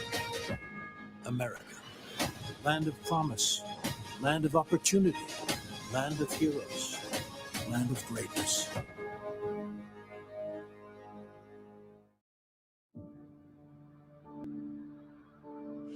I thought I had been forgotten. I nearly gave up hope. I was so afraid. I believed I would die here. American hostages, forgotten and wasting away in far-off prisons, wrongfully detained by foreign governments. Americans were beaten, abused, starved, and left for dead. Until President Donald Trump stepped in. The 3 American hostages finally back on U.S. soil after being held captive in North Korea. We're following some breaking news in Turkey where an American pastor, Andrew Brunson, has been released. An American jailed in Egypt is back in the U.S. this morning after an intervention by the Trump administration. A tough and skilled negotiator, President Trump successfully won the release of detainees and prisoners, among the most of any president in American history. While families waited in despair for news of their loved ones, President Trump provided a new spark of hope by bringing our hostages home.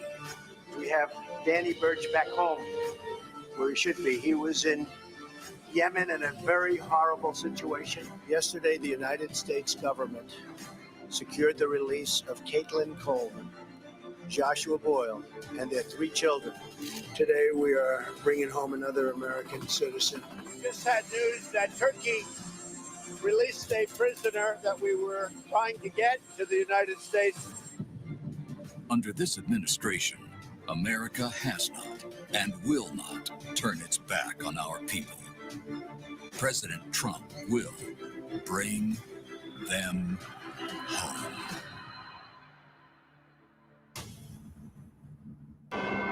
Diplomacy, negotiation skills, perseverance, faith, the ingredients of hope when there is no hope. No American should ever be left behind. Priority, freeing American hostages.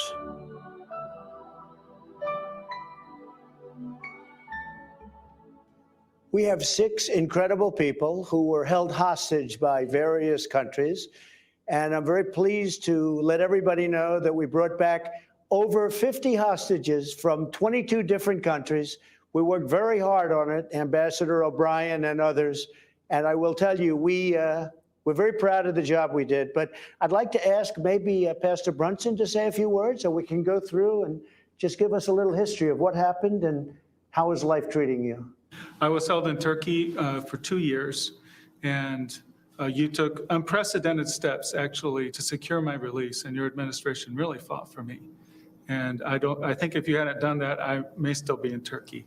So I'm very grateful. 28 years, right? They had you there they had you scheduled for a long time, Andrew. Yes. We had to get you back. And I have to say that, to me, President Erdogan was very good. And I know they had you scheduled for a long time, and you were a very innocent person. And he ultimately, after we had a few conversations, he agreed. So we appreciate that, and we appreciate the people of Turkey. And you still appreciate the people of Turkey, I understand, right? We love the Turkish people. That's great. It's great to have you back, Andrew. Thank you. Please. Mr. President, thank you for having me. Thank My you. name is Sam Goodwin. I'm from St. Louis, Missouri. I was held in Syria for 63 days. And I think I speak for my fellow former hostages and detainees here when I say I'm as grateful as I've ever been for anything to be home safely. And thank you for the invitation and opportunity to be here. Particularly, Ambassador O'Brien was incredibly supportive and helpful to my family. And can't say enough nice things about him. Thank you for promoting him. Good. And just really happy to be here. So thank you. We got you back. You got me back, yeah. We got you all back. And we have some more that we're working on right now to get back that we better do. Please, go ahead. My name is Michael White, Mr. President. I do, once again, it's an honor to be here, honor to meet you in person. Basically, what had happened with me is I traveled over to the country of Iran. It turned out it was a major trap, and I was apprehended there. I went through a lot in their injustice system, in the Iranian justice system. Iran is an oppressive, extortionist, terrorist regime. You know what I'm talking about. But what you did, sir, is you were able to get me out of that prison in record time. It was amazing. Thank you very much. Well, thank you, Really President. The appreciate honor's it. all mine. Please. Yeah, my name is Josh Holt. This is my wife, Tammy. Yes. We were held hostage in Venezuela for 2 years. I know very well. And you helped us get out. Senator Hatch worked with you very well on that as well. And it was a great honor to be able to meet you right when we got back. And I remember a lot of people asking me, what was it like meeting President Trump? And I just say I was blown away. I just gotten released after 2 years. Then I'm shaking the hand of the president in the Oval Office. So I don't really remember a whole lot of it. So it's nice to meet you again. And it's been great. It's been great to be back, helping people through situations that they've gone through. And now we have started our family. Well, the great people of Utah really wanted me to do something about the two of you, and we were able to do it. And a little bit of a miracle, I think, frankly. It was. Because that was a very hostile period. And we appreciate everybody working so hard with us, but we were able to get you both back. And are you living in Utah now, I hope? We're still living in Utah. That's good. We'll say hello to the folks in Utah because they're great people. Thank you very much. Congratulations. Thank you. Please. I'm Brian there. Spent an unexpected trip there in India. I was not going to India. I was going through India to Nepal, where I've been working for the last 18 years. But on behalf of my family and myself, thank you, President Trump, for getting us out and getting us home.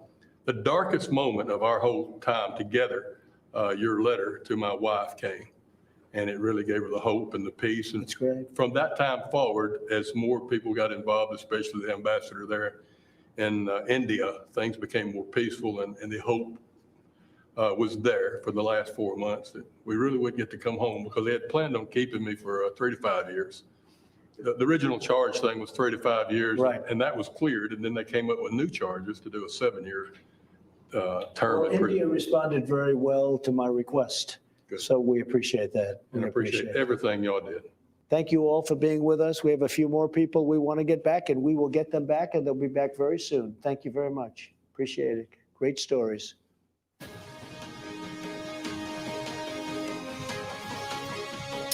Hello, my name is Maximo Alvarez. I live in Miami, Florida, not far from the state of Florida, which is in just a 90-mile wide blue strip on a map for me. It divides freedom from fear. It divides the past from the present, from the future. I know all about the past. I'll never forget my own. My family has fled totalitarianism and communism more than once. First, my dad from Spain, then from Cuba.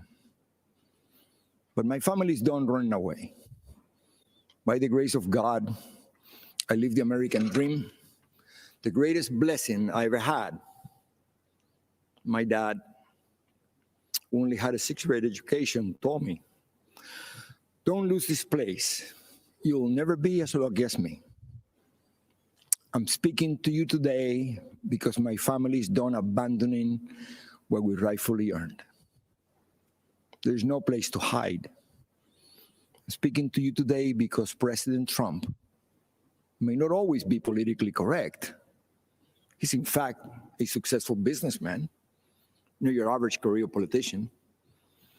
Our president is just another family man, a friend, and most important, our elected commander-in-chief who puts America first.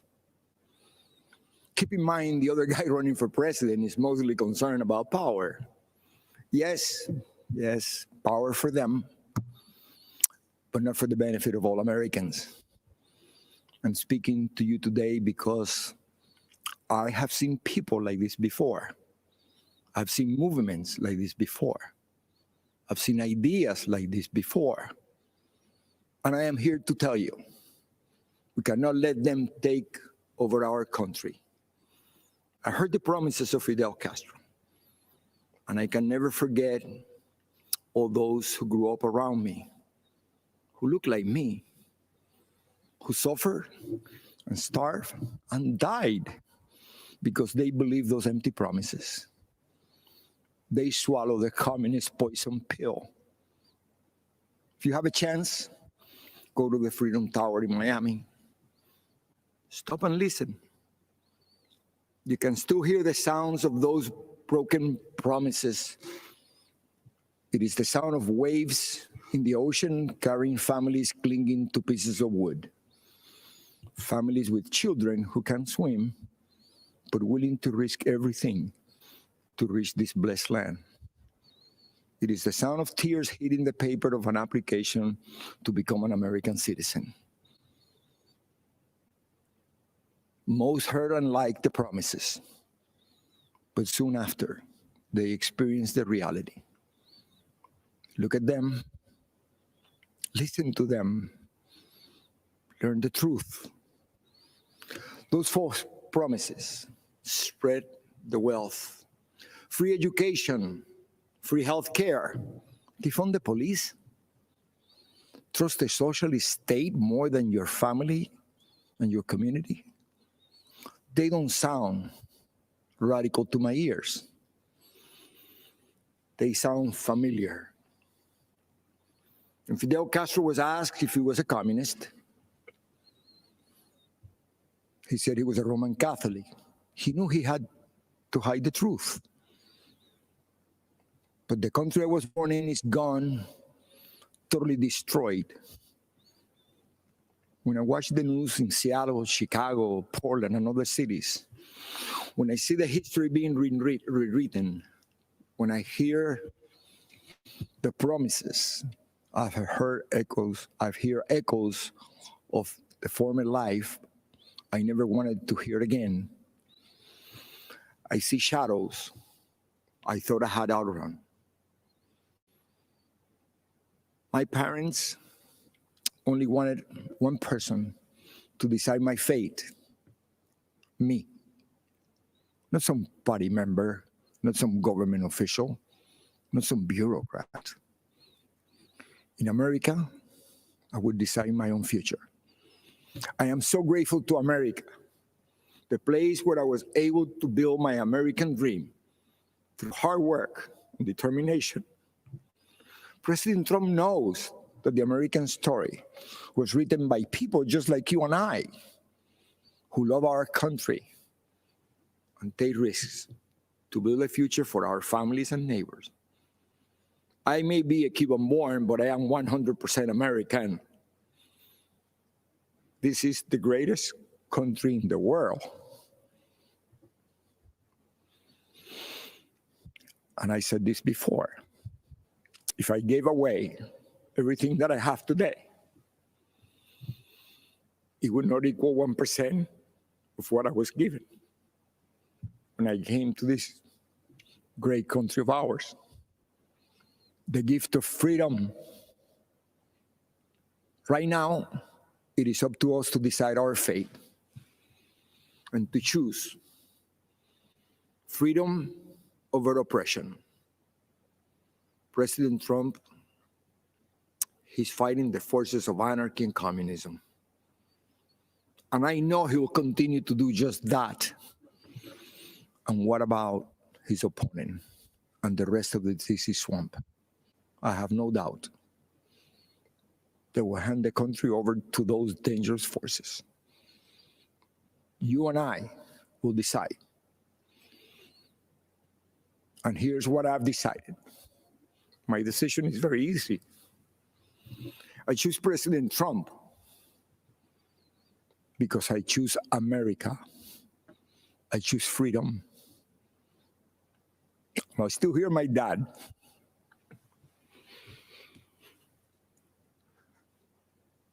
There is no other place to go. Thank you, and may the good Lord bless America.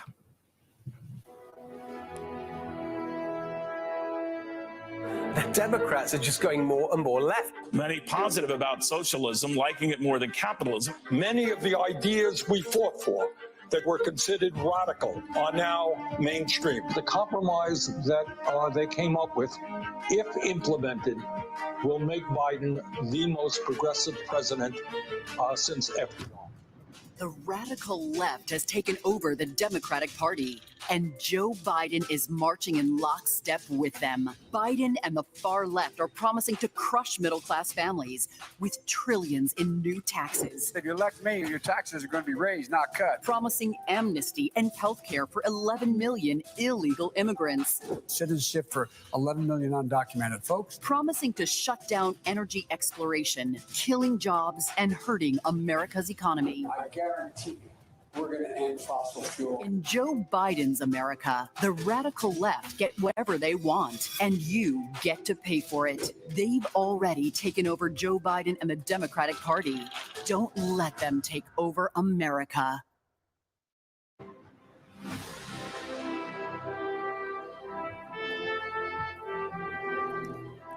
Good evening. I'm Nikki Haley, and it's great to be back at the Republican National Convention. I'll start with a little story. It's about an American ambassador to the United Nations, and it's about a speech she gave to this convention. She called for the re-election of the Republican president she served, and she called out his Democratic opponent, a former vice president from a failed administration. That ambassador said, and I quote, "Democrats always blame America first." The year was 1984. The president was Ronald Reagan, and Ambassador Jeane Kirkpatrick's words are just as true today. Joe Biden and the Democrats are still blaming America first. Donald Trump has always put America first, and he has earned 4 more years as president. It was an honor of a lifetime to serve as the United States ambassador to the United Nations. Now, the UN is not for the faint of heart. It's a place where dictators, murderers, and thieves denounce America and then put their hands out and demand that we pay their bills. Well, President Trump put an end to all of that. With his leadership, we did what Barack Obama and Joe Biden refused to do. We stood up for America, and we stood against our enemies. Obama and Biden let North Korea threaten America. President Trump rejected that weakness, and we passed the toughest sanctions on North Korea in history. Obama and Biden let Iran get away with murder and literally sent them a plane full of cash. President Trump did the right thing and ripped up the Iran nuclear deal. Obama and Biden led the United Nations to denounce our friend and ally, Israel. President Trump moved our embassy to Jerusalem, and when the UN tried to condemn us, I was proud to cast the American veto. This president has a record of strength and success.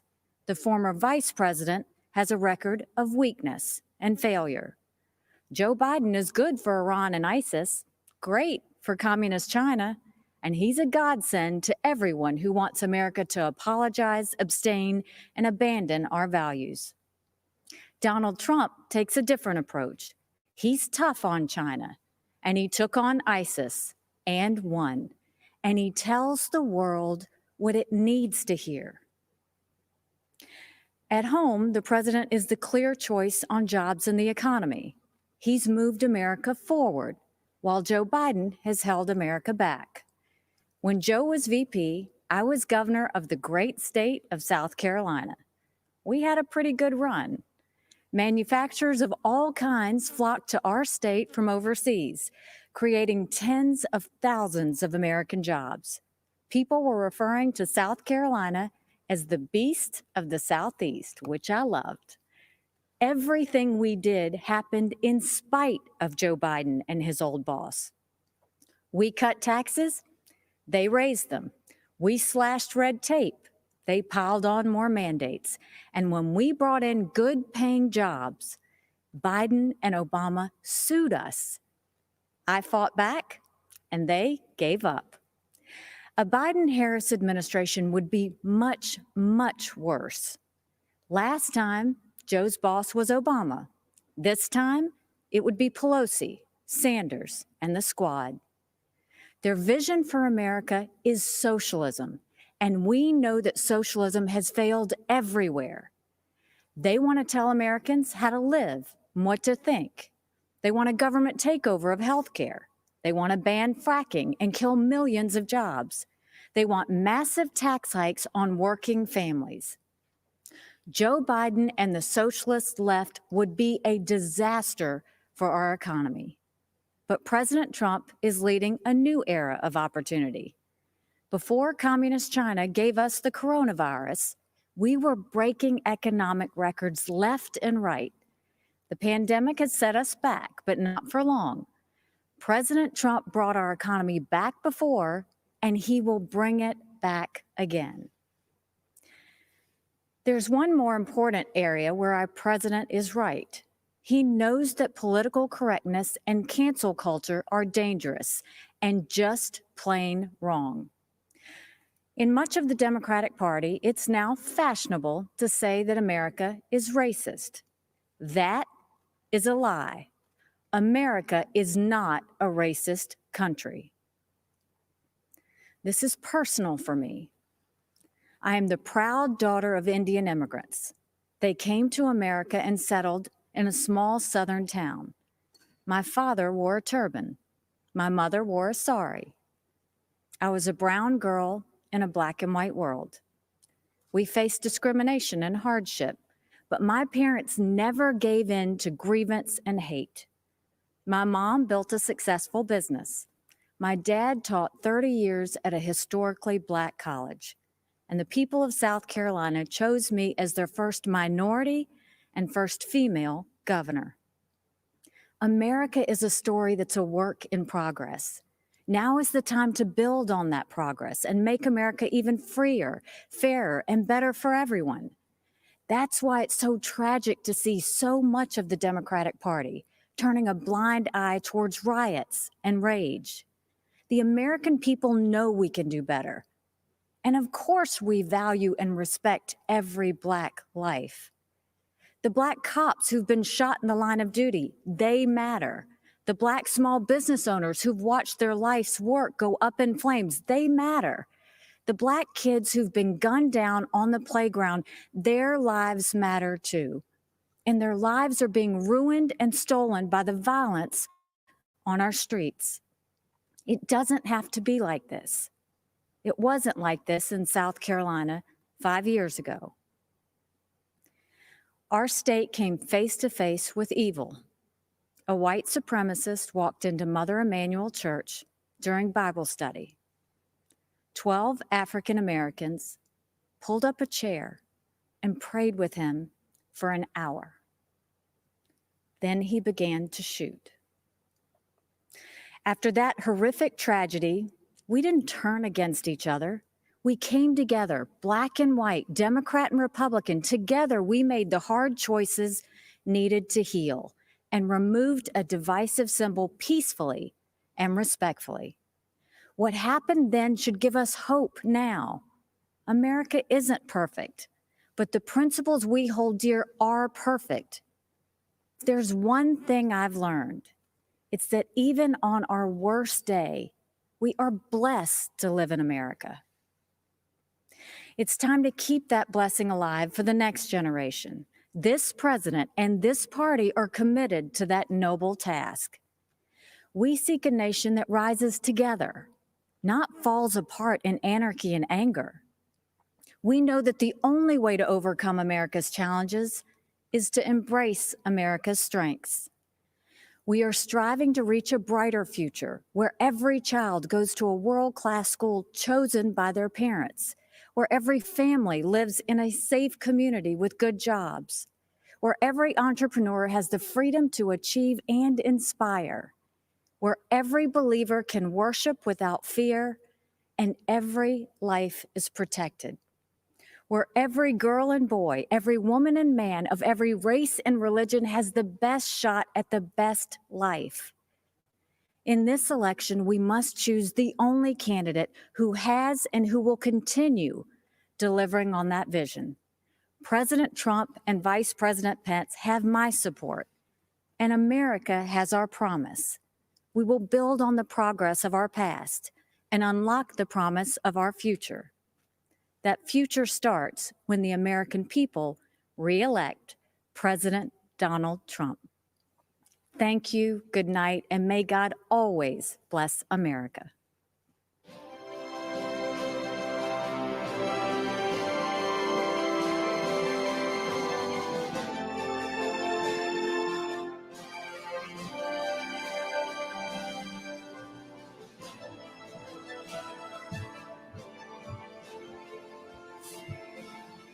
Good evening, America. I'm Donald Trump Jr.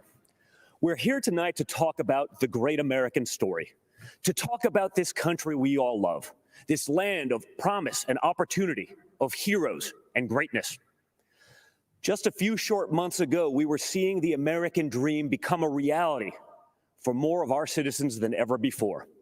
The greatest prolonged economic expansion in American history, the lowest unemployment rate in nearly 50 years.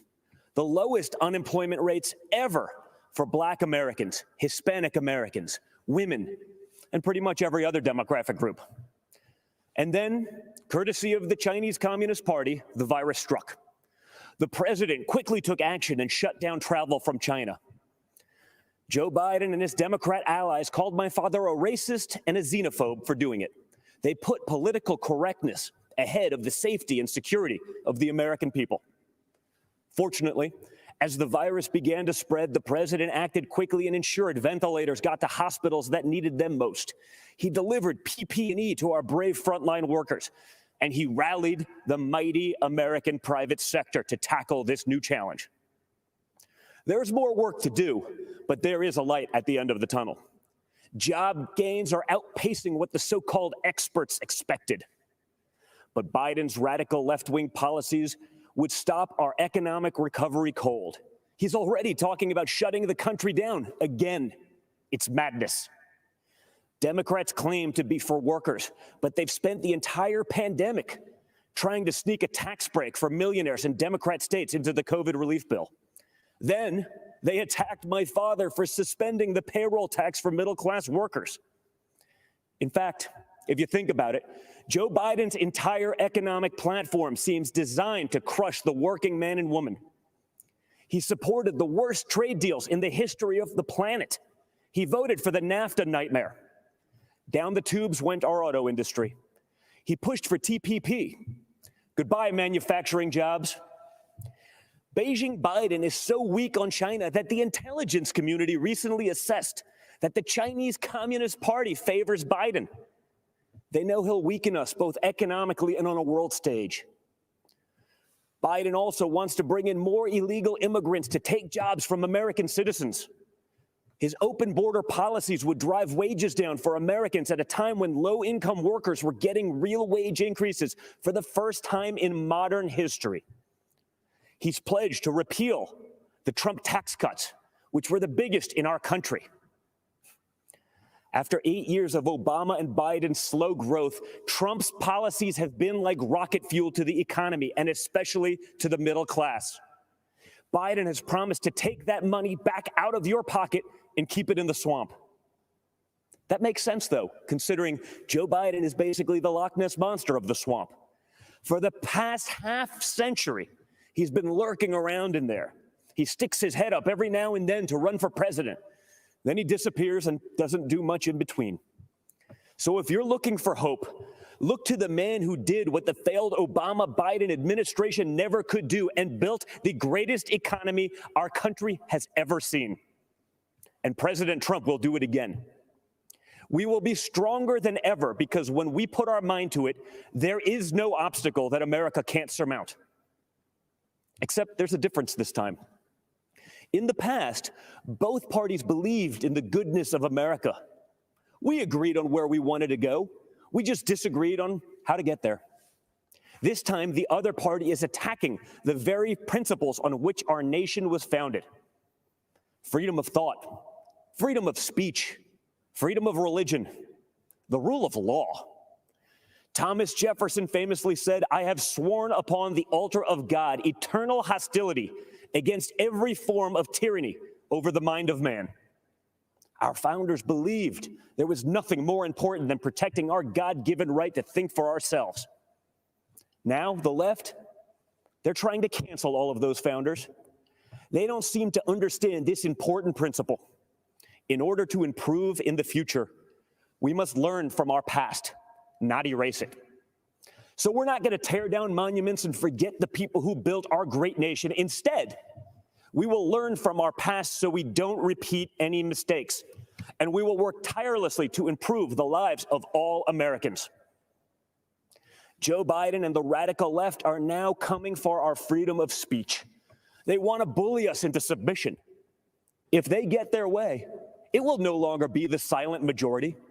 It will be the silenced majority. This has to stop. Freedom of expression used to be a liberal value, at least before the radical left took over. Now the Republican Party is the home of free speech, the place where anyone from any background can speak their mind, and may the best ideas win. People of faith are under attack. You're not allowed to go to church, but mass chaos in the streets gets a pass. It's almost like this election is shaping up to be church, work, and school versus rioting, looting, and vandalism. Or, in the words of Biden and the Democrats, peaceful protesting. Anarchists have been flooding our streets, and Democrat mayors are ordering the police to stand down. Small businesses across America, many of them minority-owned, are being torched by mobs. The Democrat mayors pretend it's not happening. They actually called it a summer of love. And that brings me to another important principle. Every American must be free to live without fear of violence in your country, in your communities, and in your homes.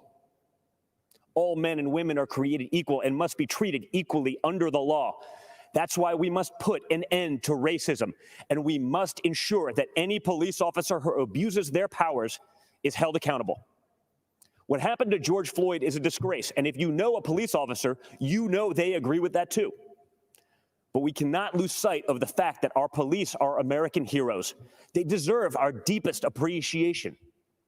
Because no matter what the Democrats say, you and I both know when we dial 911, we don't want it going to voicemail. So defunding the police is not an option. Everything starts with safety and security. You can't have anything else without it.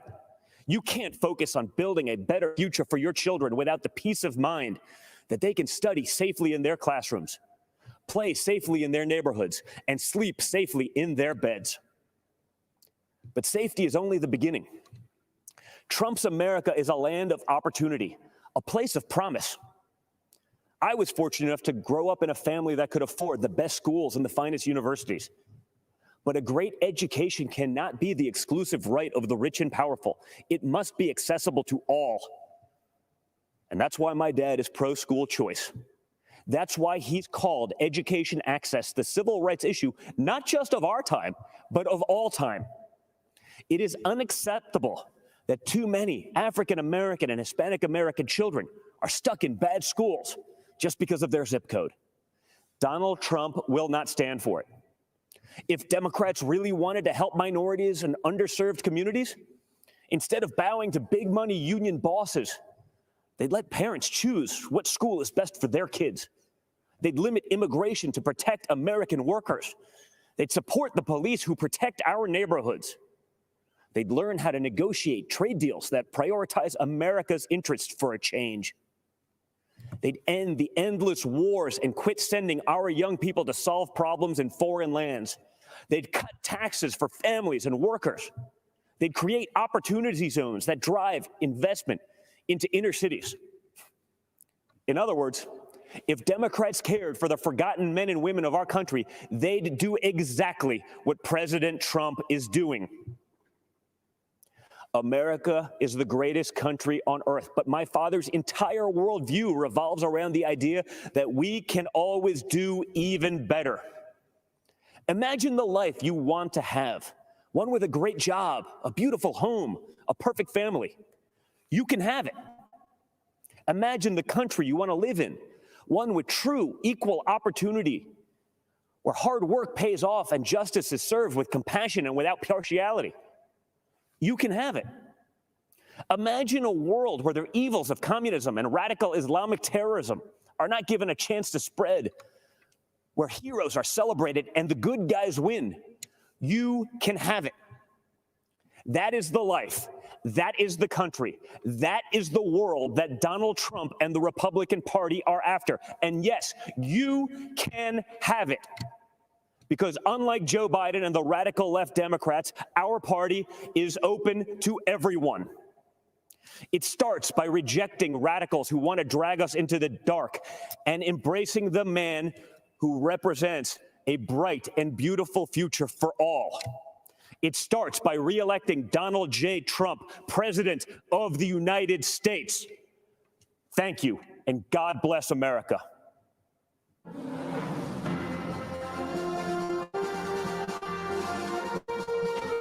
I'm Catalina Lauf. I work in the political space. And I'm Madeline Lauf, and I'm the founder of Begin Health, a children's nutritional company. We grew up in a really small town outside of Chicago. Our mom's from Guatemala. Our dad's a small business owner from Chicago. And so we brought two different cultures together to create us. A little bit of crazy and a little bit of fun, yeah. I guess. They taught us the values of hard work, liberty, to love this country unapologetically.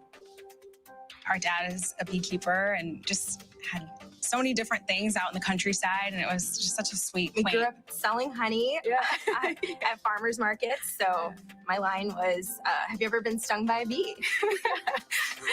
But really, it was teaching us, again, entrepreneurship, small business, self-reliance, and that we're the ones that need to put in the hard work to get what we want. You know, my mother being from Guatemala, escaping what she had there, growing up in poverty, and coming here to the United States, being able to fulfill her destiny and be somebody that she couldn't there in her home country. And they really instilled in us the sense of purpose, but also self-accountability, and that we had to strive to do the things that we wanted, and it was up to us to make those things happen. In America, there's no ceiling of opportunity. You know, you define your own destiny through personal responsibility, through hard work, through having a moral value system. That's the American dream, and President Trump's providing that for everybody. Look at my business, Begin Health. As a small startup that is growing and launching, we are constantly trying to innovate. And the big challenge that COVID brought that we just didn't see coming was that just almost everything kind of just shut down. And when you are a small startup and you have limited funding, and the funding is really only to kind of get you to that next milestone, we were really struggling. And so we were able to apply for a PPP loan, which really helped allow us to continue hiring and working and developing our products so that we could ultimately still launch.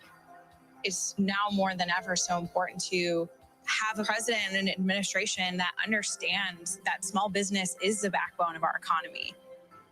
Tax Cuts and Jobs Act was huge. Manufacturing, deregulation, fair trade. These are things that affected real Americans. We have a champion in the Oval Office who has this business background. He actually understands the need for small businesses like my sisters to survive. We aren't the stereotypical conservative. I mean, we come from Hispanic descent and we're millennial women, and that's not what the media wants.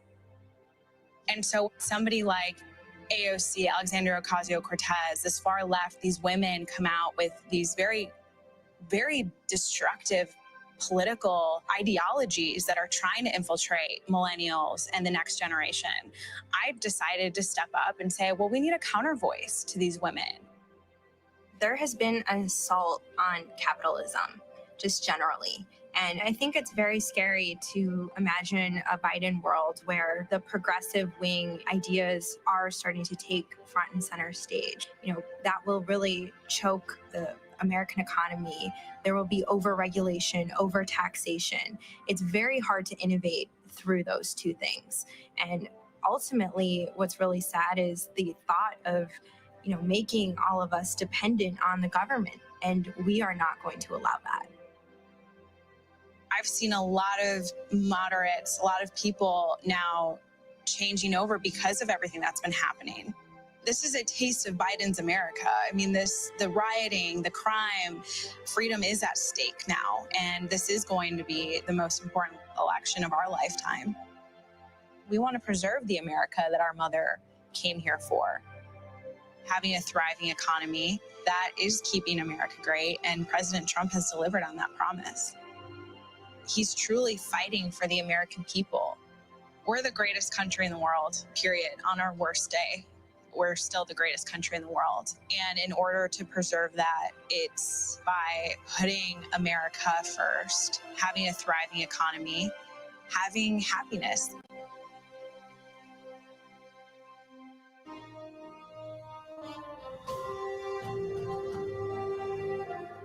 Good evening. I'm Senator Tim Scott from the great state of South Carolina. To all of you tuning in and participating in the political process, God bless you. This isn't how I picture tonight, but our country is experiencing something none of us envisioned. From a global pandemic to the deaths of George Floyd and Breonna Taylor, 2020 has tested our nation in ways we haven't seen for decades.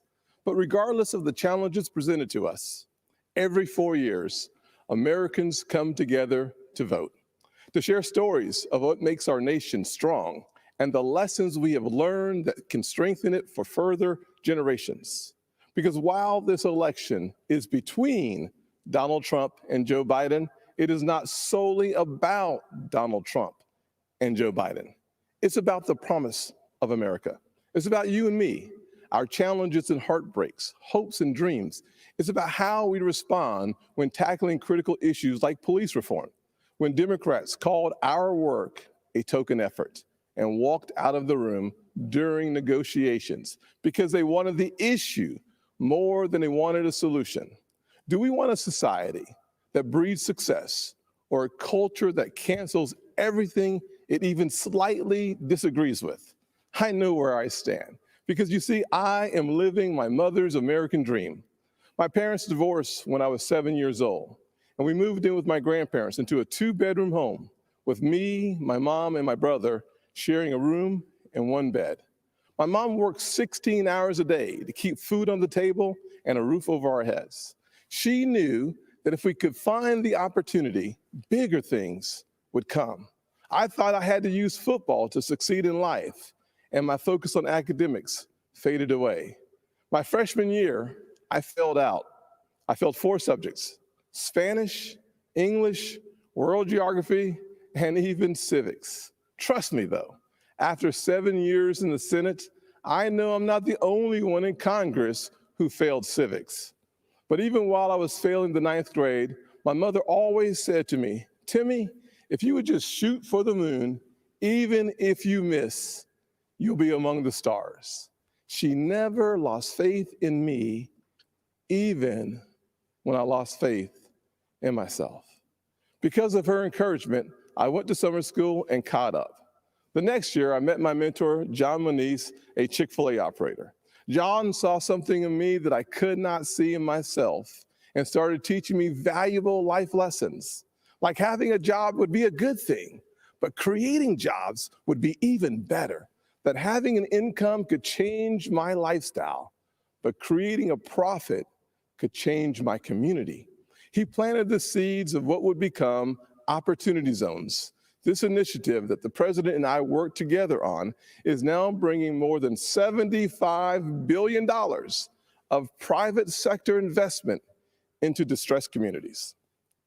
I took those lessons to heart and started putting the pieces of my life back together. I realized a quality education is the closest thing to magic in America. That's why I fight to this day for school choice, to make sure every child in every neighborhood has a quality education. I don't care if it's a public, private, charter, virtual, or a homeschool. When a parent has a choice, their kid has a better chance. And the president has fought alongside me on that. Later in life, I started my own small business. That's why I know it is critical for us to have a tax code that encourages growth. We actually saw revenues to the Treasury increase after we lowered taxes in 2017. Rest assured, The Democrats do not want you to know that. After starting my small business and spending some time in local government, I decided to run for Congress in 2010. The district is based in Charleston, South Carolina, where the Civil War started, against a son of our legendary Senator, Strom Thurmond. You may be asking yourself, how does a poor Black kid from a single-parent household run and win in a race crowded with Republicans against a Thurmond? Because of the evolution of the Southern heart. In an overwhelmingly white district, the voters judged me not on the color of my skin, but on the content of my character. We live in a world that only wants you to believe in the bad news, racially, economically, and culturally polarizing news. The truth is, our nation's arc always bends back towards fairness. We are not fully where we want to be, but I thank God Almighty, we are not where we used to be. We are always striving to be better. When we stumble, and we will, we pick ourselves back up and try again. We don't give in to cancel culture or the radical and factually baseless belief that things are worse today than in the 1860s or the 1960s. We have work to do, but I believe in the goodness of America, the promise that all men and all women are created equal. And if you're watching tonight, I'm betting you do too. Over the past 4 years, we have made tremendous progress towards that promise. President Trump built the most inclusive economy ever. 7 million jobs created pre-COVID-19, and 2/3 of them went to women, African Americans, and Hispanics. The first new major effort to tackle poverty in a generation, opportunity zones. We put hard-earned tax dollars back in people's pockets by cutting their taxes, especially for single-parent households like the one I grew up in, cutting single mothers' taxes 70% on average. President Trump supported these tax cuts for those single moms and other working families and signed these policies into law, and our nation is better off for it. So, I'm going to ask you, the American people, not to simply look at what the candidates say, but to look back at what they've done. This election is about your future, and it is critical to paint a full picture of the records of Donald Trump and Joe Biden. Joe Biden said if a Black man didn't vote for him, he wasn't truly Black. Joe Biden said Black people are a monolithic community. It was Joe Biden who said poor kids can be just as smart as white kids. And while his words are one thing, his actions take it to a whole new level. In 1994, Biden led the charge on a crime bill that put millions of Black Americans behind bars. President Trump's criminal justice reform law fixed many of the disparities Biden created and made our system more fair and just for all Americans.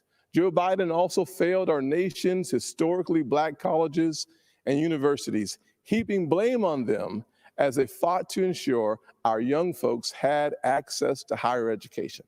Once again, to clean up Joe Biden's mess, President Trump signed into law historically high funding for HBCUs, as well as a bill to give them permanent funding for the first time ever. And now Joe Biden wants to come for your pocketbooks. Unless, of course, you're a blue state millionaire. I'm serious. That's one of their solutions for the pandemic. They want to take more money from your pocket and give it to Manhattan elites and Hollywood moguls so they get a tax break.